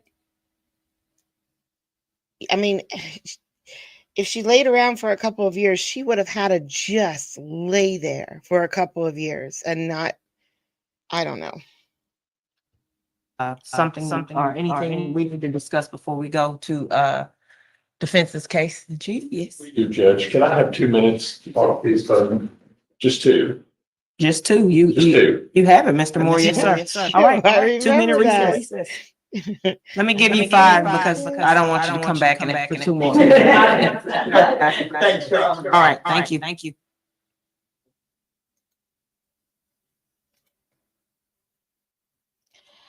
Okay, let's fast forward this.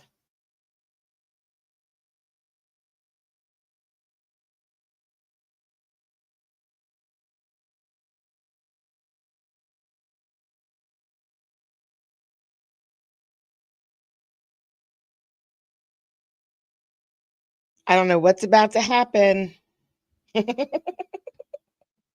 Michael. Yes. We have a couple of motions, plaintiffs arrested that we need to make. Okay. Have you filed them or are these oral motions? So, Okay, proceed. yes, Judge. So first, I brought copies for everybody. I'm going to hand forward a couple of things. The TJC.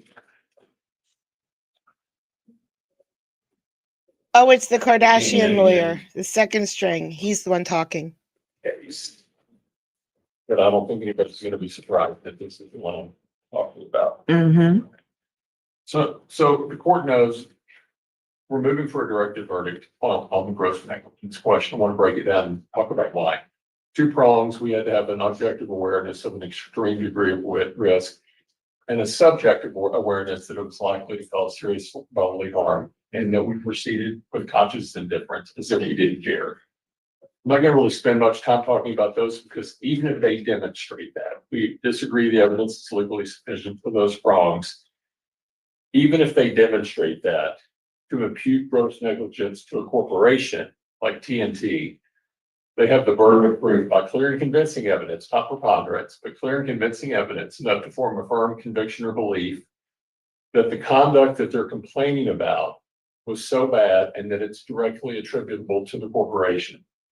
And what we have here was, and I wrote down notes when I was sitting through trial, that Mr. Garcia was the rigger, that he instructed Hinkle to, he instructed the unhooking, he was in charge, and he signaled up when David Lurie told him to. The Hammerly Oaks case that I've given the court, and I'm going to read from the language.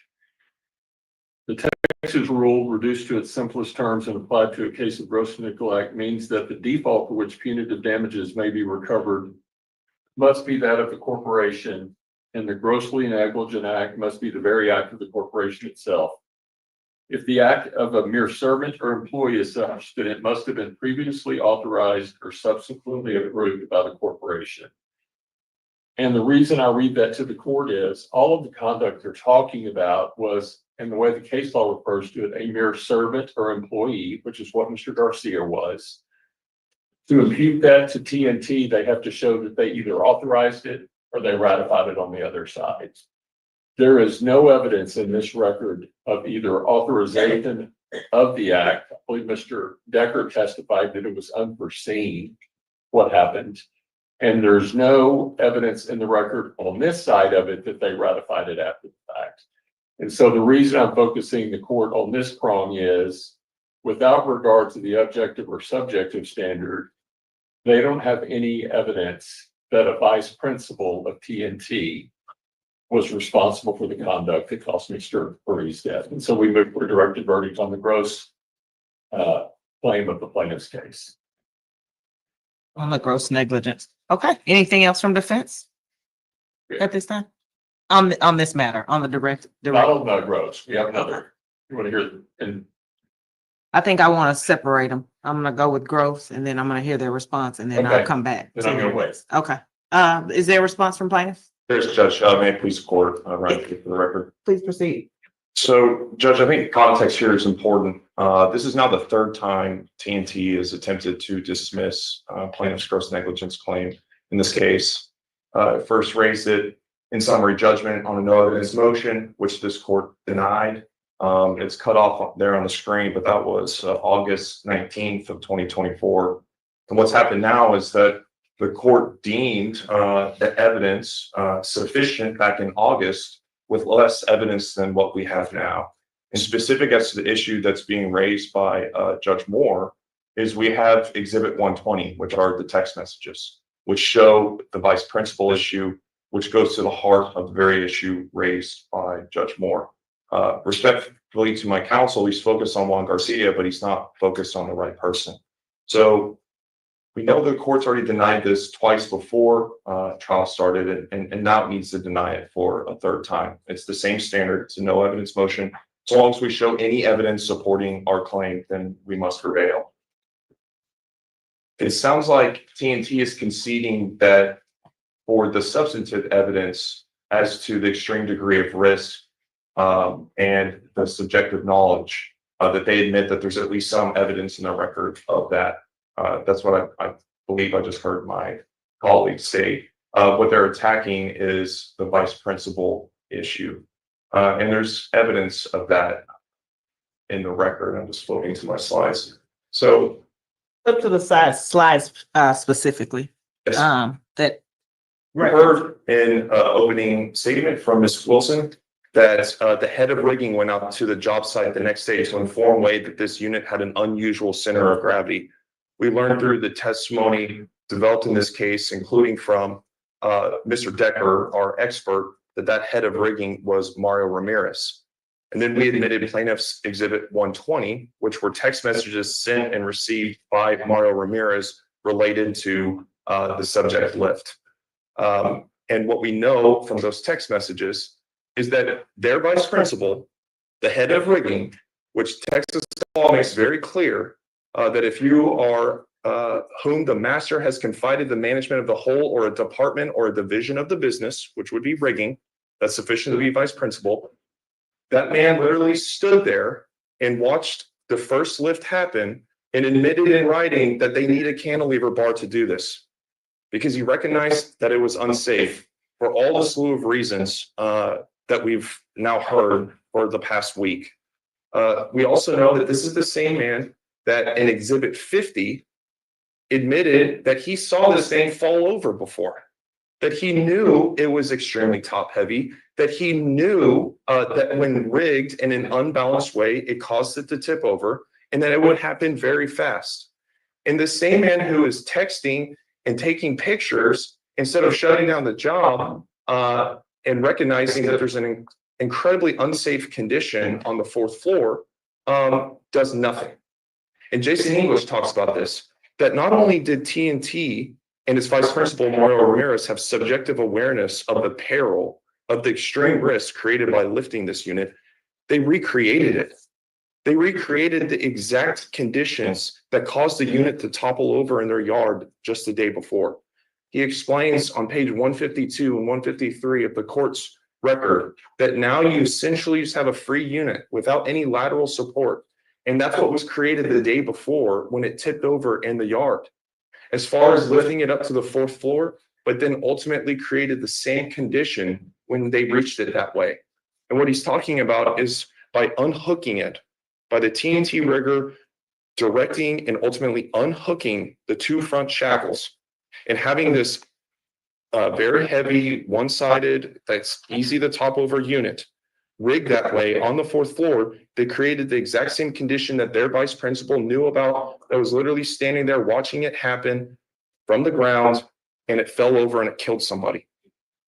That is an extreme degree of risk. That is subjective knowledge.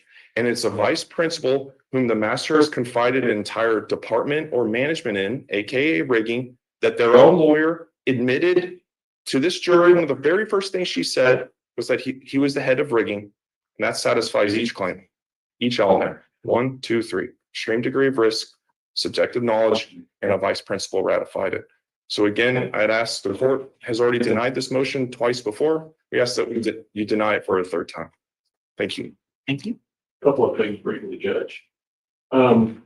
One, I want to clear up on the record. I think the court will remember I didn't concede anything, but I asked the court if they only need to focus on one specific element of the gross claim. If we don't think there's adequate evidence of objective or subjective, they are really willing to focus on vice principal and whether it was attributable to the corporation itself.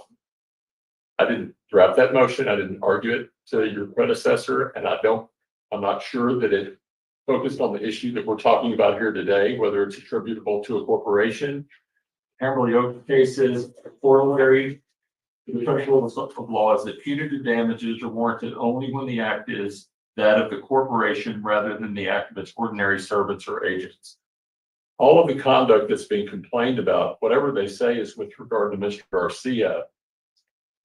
The court will recall Manny Rivera's testimony that the lift had been completed and it was in when David Lurie instructed them to lift it 2 or 3 inches to Mr. Garcia, who then, and then it's disputed, did he signal it up? Did Keeple actually signal up or not? Keeple says he did not in this deposition, but there's no evidence in this record that Mr. Ramirez or Manny Rivera were the folks who were involved in that decision, and Mr. Decker said that was unforeseen. So we disagree about the state of the evidence on some things, but he spent most of his time talking about subjective and objective awareness and not really focusing on the issue of was the corporation aware of the thing that caused this accident, not the tip over the day before. This is a completely different event, and it got achieved safely. It was placed where it was supposed to be.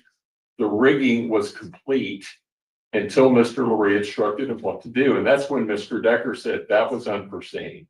If it's unforeseen to the folks on the fourth floor, it's certainly unforeseen to Manny Ramirez, who did not know that Mr. Lurie was going to ask for it to be lifted. And so that's the distinction I'm trying to make with regard to what a vice principal knew. We dispute about whether the head of rigging can be one, but assuming that it can, there's no legally sufficient evidence in this record, and certainly not clear and convincing evidence, which approaches beyond a reasonable doubt standard, that there was a vice principal who was aware and allowed it and acted like he did not care. Very quickly, Judge. Mr. Decker, because I've actually reviewed all the transcripts now. Hi, Walter. Testified the opposite, that this was absolutely foreseeable to TNT, especially in light of Exhibit 50, which showed the I got 3 days in school suspension for wearing a pointed collar once. And those 3 days of in school suspension, oh, wait, no, I wore a rounded collar. I can't remember. I either wore a pointed collar or I had the wrong collar on my shirt. The collar was supposed to be pointed and I wore a rounded. I wore a rounded collar once, got 3 days in school suspension. And those 3 days in school suspension, you had to sit there and look at the chalkboard. And you weren't allowed to look out the window and you weren't allowed to talk and you weren't allowed to write. It was 3 days of just sitting still, which was torture. previous incident in which this top-heavy, uneven unit toppled over very quickly in the same fashion that it killed Mr. Lurie. In fact, Mr. Decker went on to explain and likened it to the following analogy, which the court may remember, of drinking and driving. That while you might get away with it once or twice and there's no accident, that doesn't mean that it's not extremely dangerous. And that doesn't mean that you don't know that it's extremely dangerous. He said in terms of unforeseeable, that it was unforeseeable to weigh and burn because they were not the subject matter experts when it comes to lifting. Now what we're hearing is fact disputes about whether or not the hoist went up, whether or not Juan was directing these folks or vice versa. And that's not an appropriate means to achieve a directed verdict. Those are fact disputes, and those are well within the province of the jury. What we know from Ms. Wilson's opening is that Mario Ramirez was a vice principal. What we know is that Texas law says when you're head of a department or put in charge of management of a certain department, that you are a vice principal. And she conceded that in her opening statement. And we know that their vice principal stood there as this lift was being performed. And he ratified the fact that a cantilever bar was not being used, even though he put in writing that one absolutely should be being used. He put in writing that it just falls over for no reason. He put in writing that this thing, when applied with any pressure, makes it fall over. And he ratified all this while it was windy, while the unit was being rocked, and while the meteorologist has testified that there were wind gusts in excess of 30 miles an hour.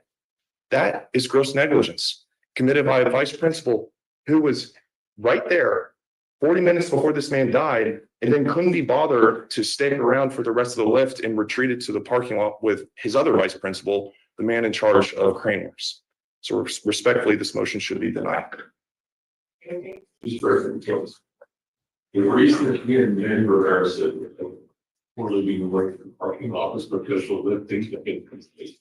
If you assume a disputed fact about who ordered the lift, whether it was David Lurie or Juan Ramirez, what was unforeseeable is that after the job was complete, that somebody would say lift it 2 or 3 inches and a wind gust would hit it. If that happened, and blow it over Mr. Lurie. So that's the part I'm focusing on. There's no evidence in this record that a vice principal knew that chain of events that was going to happen that allegedly led to the death of Mr. Lurie. So it's vice principal's knowledge that I'm focusing on, not Juan Ramirez. It's for what happened the day before or up until the completion of the lift. Okay, thank you. You had something else you wanted to add? Okay. All right. Anything else from defense regarding this matter? This man, Yes. this what I'm speaking on. Or the Yes. next? Okay. I know you guys have something. And so in relation to this matter, the court notes that there was sufficient evidence submitted regarding the gross negligence claim, and we will leave it up to the jury to determine this matter. And so the request for the direct verdict related to negligence is denied. Have you found an Shocking. order about this? We will get one e-file, Judge, for you to Please. sign, and I'll include. You can The put matter granted or that- denied on there and then what you argued and I'll make my own marks. Okay, and so the next matter, The next matter, Judge, I'm going to hand the court PJC provision. Can't read it up, read your stuff. okay, 82.3.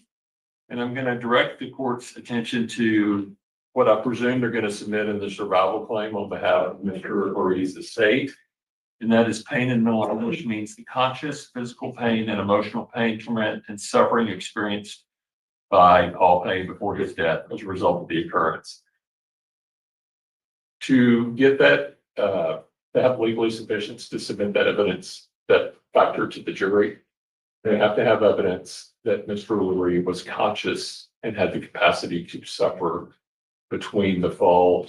None of the witnesses testified that he was alert or awake. I don't think there's any testimony in the record about that. The court is shaking its head like, There is.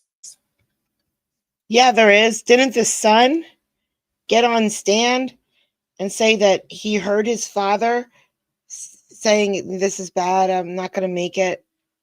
Like he was, it's the supervisor, whatever, called his son after the lift fell. Didn't his father say that? I mean, didn't the son say he heard his father saying, "This is bad. I'm not going to make it. This is bad." The first witness that testified related to, I'm gonna let them argue, but I definitely remember a witness and I'll tell you my recollection Okay. after them. Go ahead. I think the court's hit the nail on the head here. Alexis Perez made it abundantly clear that in his words were Mr. Lear was still there with us, that he did CPR, that he resuscitated him, that he saw his chest cavity going up and down, that he was breathing, that he was spitting out blood, that he helped turn his head so that he could exhume bile from his stomach, and most importantly, that his eyes were open. And he said over and over in response to Mr. Busby's appropriate questions, I felt like he was still there with us. And he confirmed that even as EMS took him away in a stretcher, that he could still see him breathing. But this is a smart jury under 701. They are allowed to hear that type of evidence from Okay. lay witnesses and come to their own conclusions as to whether or not Okay, this man that makes sense. suffered pain and suffering after this unit had fallen on him, no matter how brief.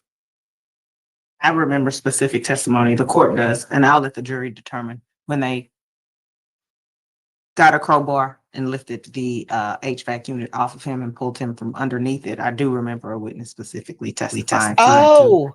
Oh, okay. So the crane did not fall on him. The air conditioner fell on him. Okay.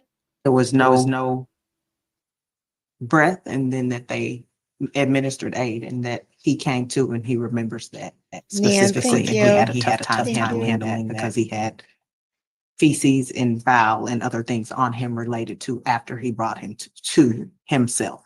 So, I had to add to that, right? yes, Thank you. And so I think you can accept everything that the plaintiffs have said and the court that recalls from Mr. Perez is true, and it's still not sufficient. Because there is no evidence in this case that he was conscious. And there is no evidence in this case that he was conscious. And so let me liken it to this, Judge. It's now we have this. So if you go in for surgery, and they knock you out with anesthesia, you're not conscious, but you're still breathing. If you have complications during surgery, you're not conscious, and they provide you with you're not conscious, but you're still breathing, they provide you with stories and vitals and things like this. And that's why the test of the Texas law for this is, was he conscious? There is absolutely no evidence in this record that he was conscious. case I'll say related to consciousness. The ability to cognitively respond. Go ahead. For Texas cases, say gurgling, making noises, breathing, that's not legally sufficient evidence of consciousness. But it, it's eye contact or the ability to try to communicate your commands, to respond to them, some kind of capacity to you're responding or indicate something to appear to be in pain, tears, perhaps, something like that. That's what I was talking about. Okay, thank you. You have a response? Very briefly, Mr. Perez testified that he, based on his observations, believed Mr. Lurie was suffering. He testified that he believed Mr. Lurie was attempting to speak, but was unable to, and was instead making a gargling noise instead of words. And again, he made it very clear that his eyes were open, and over he said, I believe that he was here with us, meaning consciousness. They're the movement. They've shown you no authority, no support, no case law, supporting what Mr. Kim just said. And I think the court was about to make the correct ruling, which is that this should be denied as well. Have anything else related to consciousness? Other than Mr. Perez's testimony, no. Okay. At this time, I'm also going to deny defense's request related to consciousness. I believe there was testimony related to the decedent suffering when they pulled him from under the HVAC unit before he got into the ambulance. So it's denied as well. What else? I have one here. That's all I have. Okay, thank you. Yes, sir. So, Your Honor, TNT moves for directed verdict on the issue of wind. They put up 3 experts, English, Mitchell, Decker, all admitted they had not taken the final calculations and analysis to determine at what speed or at what wind force would be necessary to knock over this air handler unit of 5,193 pounds. As such, there's no competent evidence with respect to causation, and the wind in this testimony should be stricken. Okay. Anything else? Mr. Kim? All right, the plaintiff, you have a response? Yes, Judge, again, TNT is trying to create a new legal standard, which there's no authority, case law or statute in support. Plaintiffs were not required to provide some kind of complicated mathematical formula in order to satisfy its burden under approximate cause pursuant to Texas law. Instead, in fact, I can hand the court a case. Lay witness testimony is sufficient to prove that wind was a causal factor or contributing factor when it comes to the cause of an incident. And if I may approach, I have Fight the case while you're approaching as well for the record, please. Nicholas versus Musgrave, a court of appeals case out of Texarkana. Copies for everybody.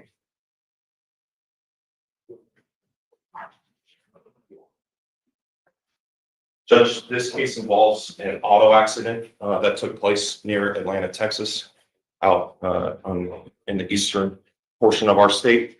And there was a disputed collision.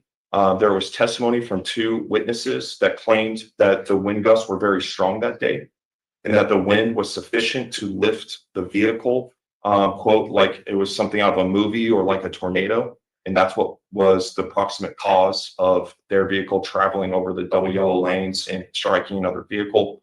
Plaintiffs obviously presented other evidence suggesting that the wind had played no factor whatsoever in causing the crash, and that the defendant driver was negligent and not paying attention. It's basically the inverse of our case, but wind still being a dispute. And what makes clear here is that upon submission to the jury, they were asked, did the wind was the wind the sole proximate cause of this crash happening? And the jury answered in the affirmative, meaning the defense won.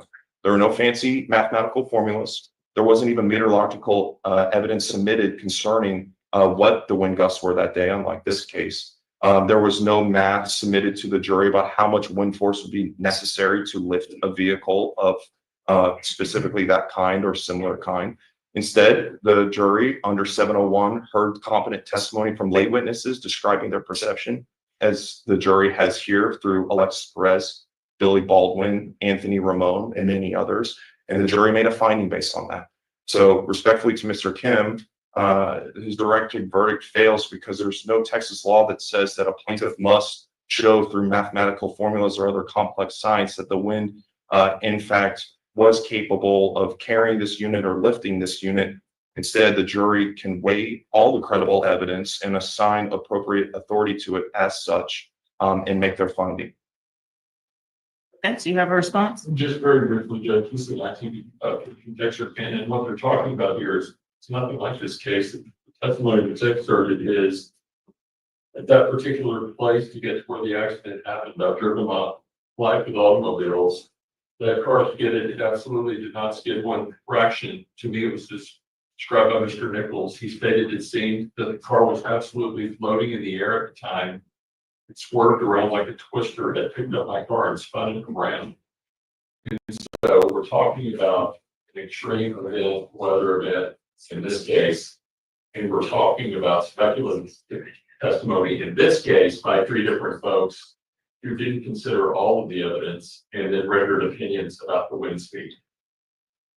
And so my question to defense is what about the lay witnesses in relation to wind and their testimony if there were no experts?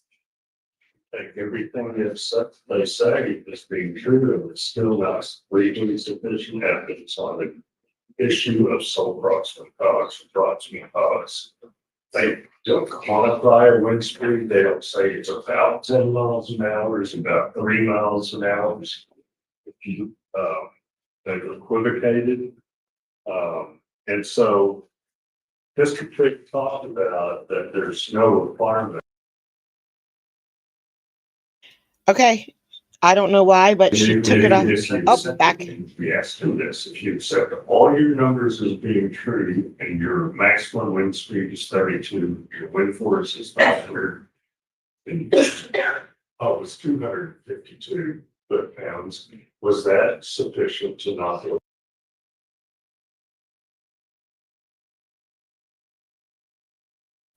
I don't know. Are they going to come back? Let's see. Texas is not sole proximate cause. In fact, it's pretty clear and has been for a long time that more than one act may be the proximate cause of the same injury. And it's a very low threshold. That substantial factor is what people would regard as a cause in the popular sense of the word, in which there lurks the idea of responsibility. And now we just heard that no witness testified to wind being the cause of this blowing over. That's not true. We heard from Alexis Perez, and I can pull it up here, that when it was the wind that knocked it over, I felt the wind on my backside tip over the unit as it was being lifted. So there's competent evidence in this record. Wind should not be struck. It is a proximate cause of this incident, in which Texas law makes clear there can be more than one proximate cause. Linus, I dropped the ball on that one. That's my bad. Yeah, fair enough. Proximate cause. No witness buffered that testimony. And he wants to rely upon, listen to his words, Mr. Perez. He said, I felt the wind at my back, and I felt that was the cause of the unit going over. Well, it didn't tip him over, and he doesn't weigh 2.5 tons. You have to have credible, legally sufficient evidence in which to proceed past this point. Okay. At this time, I'm going to deny your motion related to wind not being a proximate cause related to the unit tipping over. You'll get the chance to present your case in chief as well. I think the jury can decide if there was wind or if there was not wind that caused the unit to turn over. So it's denied as well. Anything else? Anything from plaintiff's counsel? Judge. All right, your witness is here. Well, Yes. I just saw him come in, maybe. Is that him? In the bow tie and the vest? No, he's not in the courtroom. Okay. Counsel. Sorry, Counselor. Okay, all right. So- a few minutes. Okay, how long do you need? Sir, 15 minutes. 15 minutes, and then you'll be ready to put your case in chief on, right? All right. We'll take a 15-minute recess, gentlemen, and we'll start with defense's first witness. Let's go. Here we go, guys. 3:15. I'm so Thanks. excited. Okay. I'm so excited, but I don't want to fast forward it because here we go. You guys are about to experience some sort of lawyering. Yes, you are.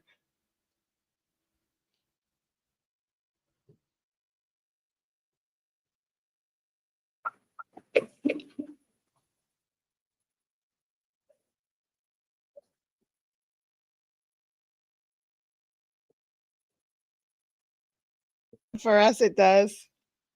For me and Bill, it already did, but for the rest of us, it starts now.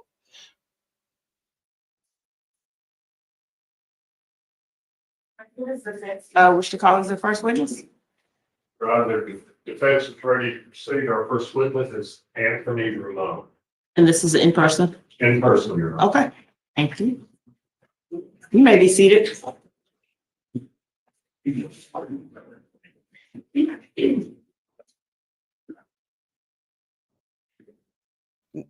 It, we're just about to experience law in a different way from a lawyer who does things differently.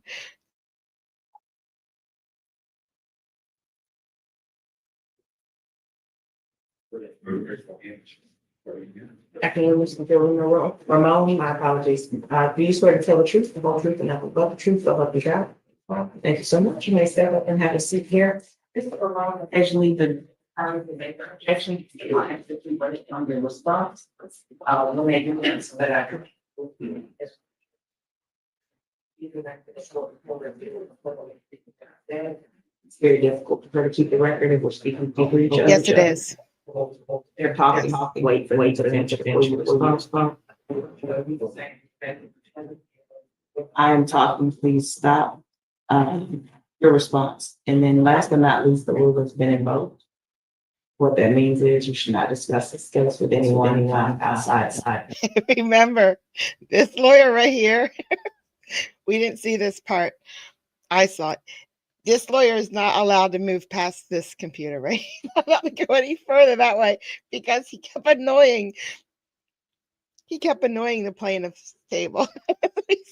So the judge says he's not allowed to go past this point anymore. Presence jury, you shouldn't discuss with any other witnesses. Okay.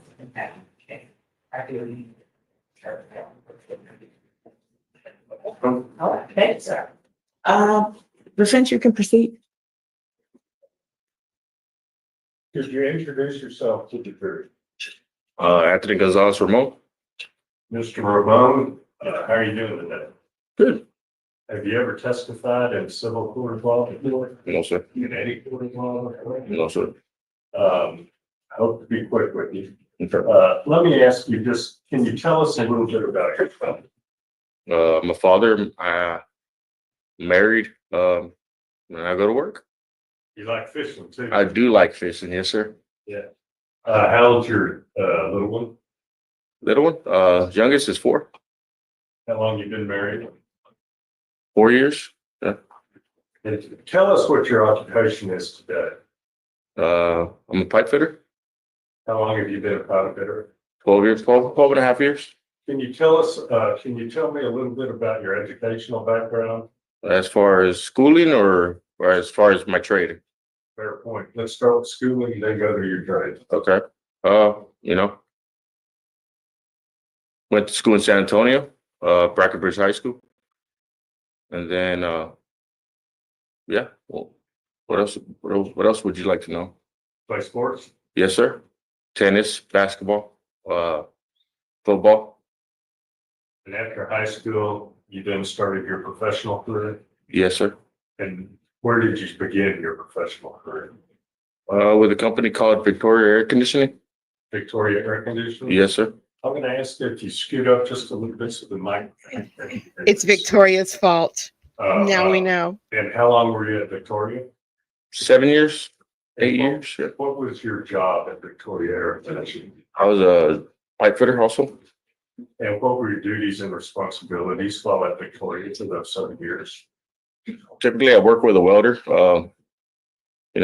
We get our drawings and we build our buildings, install AC units, chill water systems. Did you have any experience lifting units such as the air handler unit that were here because of an incident that occurred on September 22nd, 2021? Yes, sir. And on how many occasions? Yeah, that's a bad question. Give us a little flavor of the type of experience that you had. Well, we have to set chillers pretty regularly, depend on every single job. So And we deal with large equipment every day out there in the field. How old a man are you? 34, I'm sorry, 35. Happy birthday. Thank you. From Victoria, where did you go? I went to International Mechanical. And how long were you there? No, I'm sorry. I went to Wade Engineering. Sorry, And Way Engineering or Way Mechanical? Wade Engineering. That's it. Did you know Mr. Ray? I did forget to tell you guys. Okay, so there's Way Mechanical and there's Way Engineering. And I'm pretty sure, although I could be wrong, Way Engineering is like the bigger company. And part of Way Engineering is another company called Way Mechanical. But the owners, like the same owner, it's the same owner that has like little separate companies. So if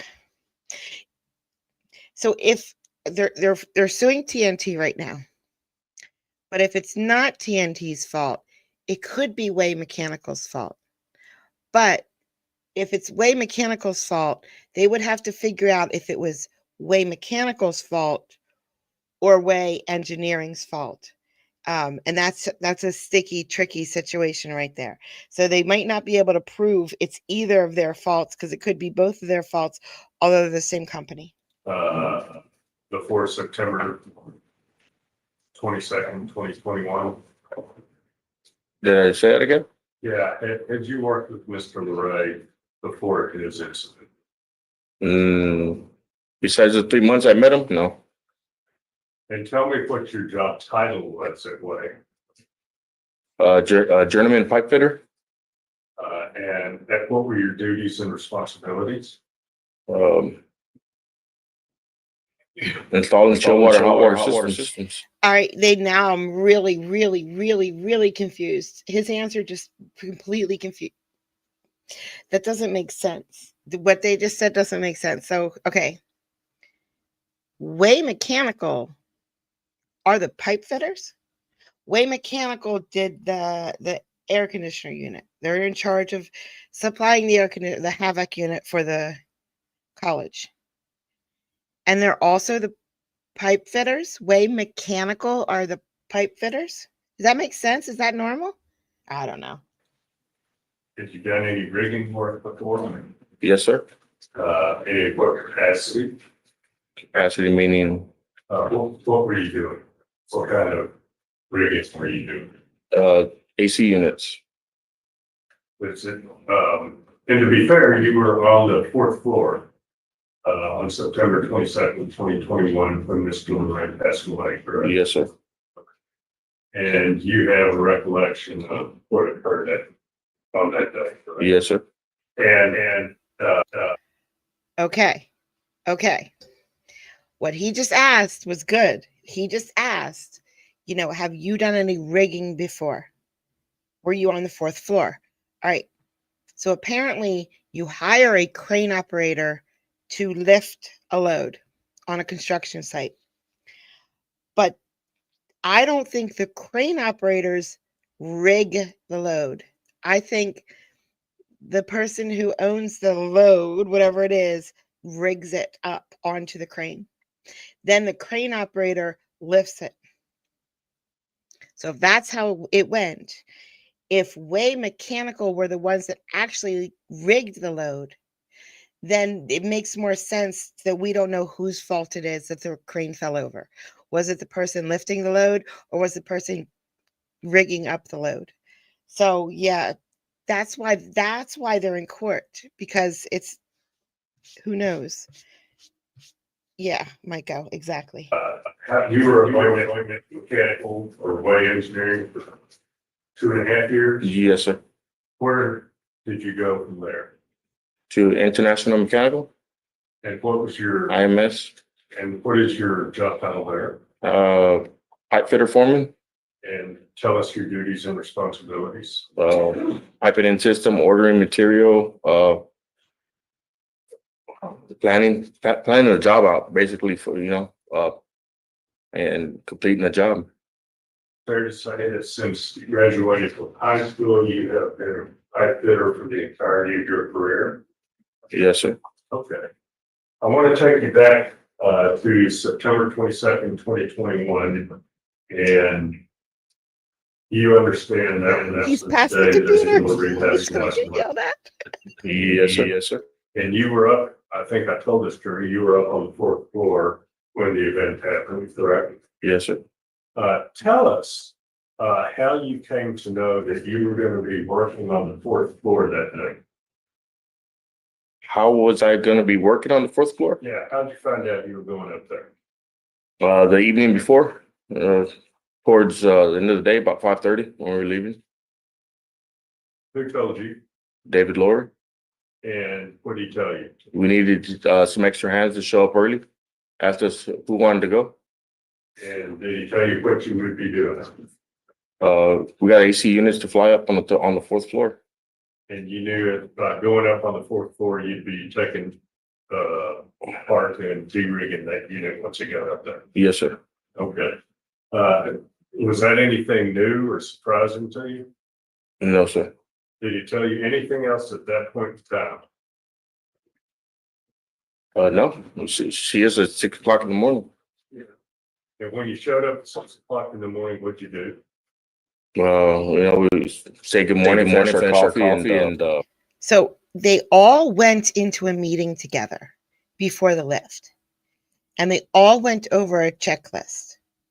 When I say all, I mean Byrne, the general contractor.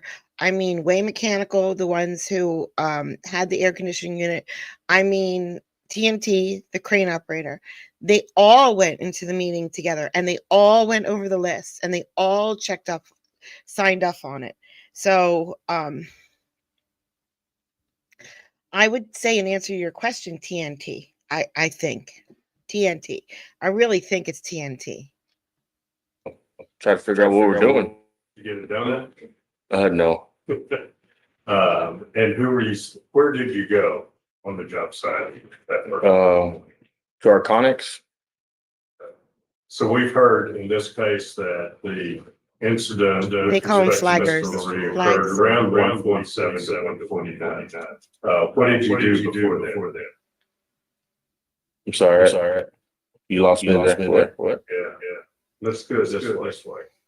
From the time you got to the job site on September 22nd, 2021, Mhm. tell us what your day looked like, and tell us what you just did. Don't go over there. Don't go over there. The day of the incident? Yes, sir. We got there at 6 a.m. We started trying to figure out what we needed to do the job that day. I know we had take yo-yos and stuff like that up to the fourth floor, so a couple of us grabbed those safety equipment that we needed and started dragging it up to the fourth floor. Power tools and stuff like that, as far as hammer drills, bandsaw and stuff like that. Whose equipment was that? Wade. I'm sorry. I got involved. It's way late. I'm sorry. I was very into this.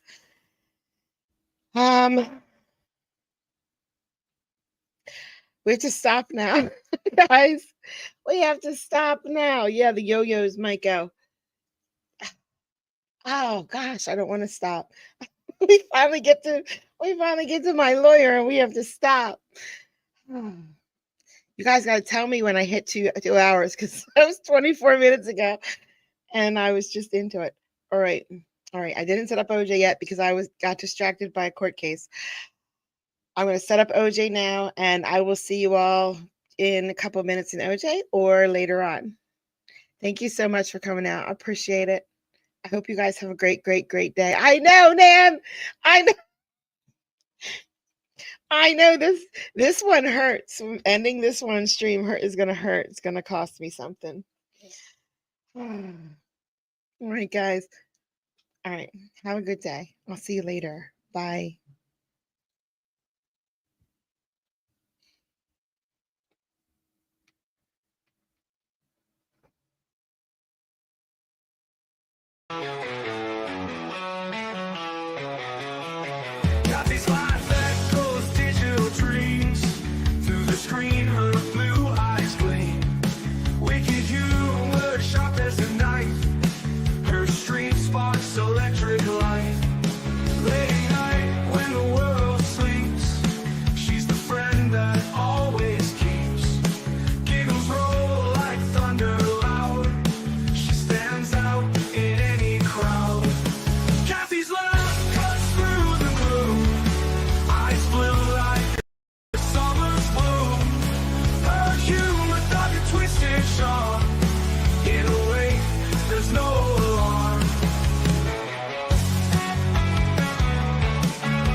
just right. Even when my world turns gray, with a giggle, she lights the way. Her eyes near a sky so blue, in her jokes there's a truth so true. With each string she brings the light, turns dark days into bright. Kathy's laugh cuts through the gloom, eyes blue like a summer's bloom. Her humor dark and twisted charm, in a way there's no alarm.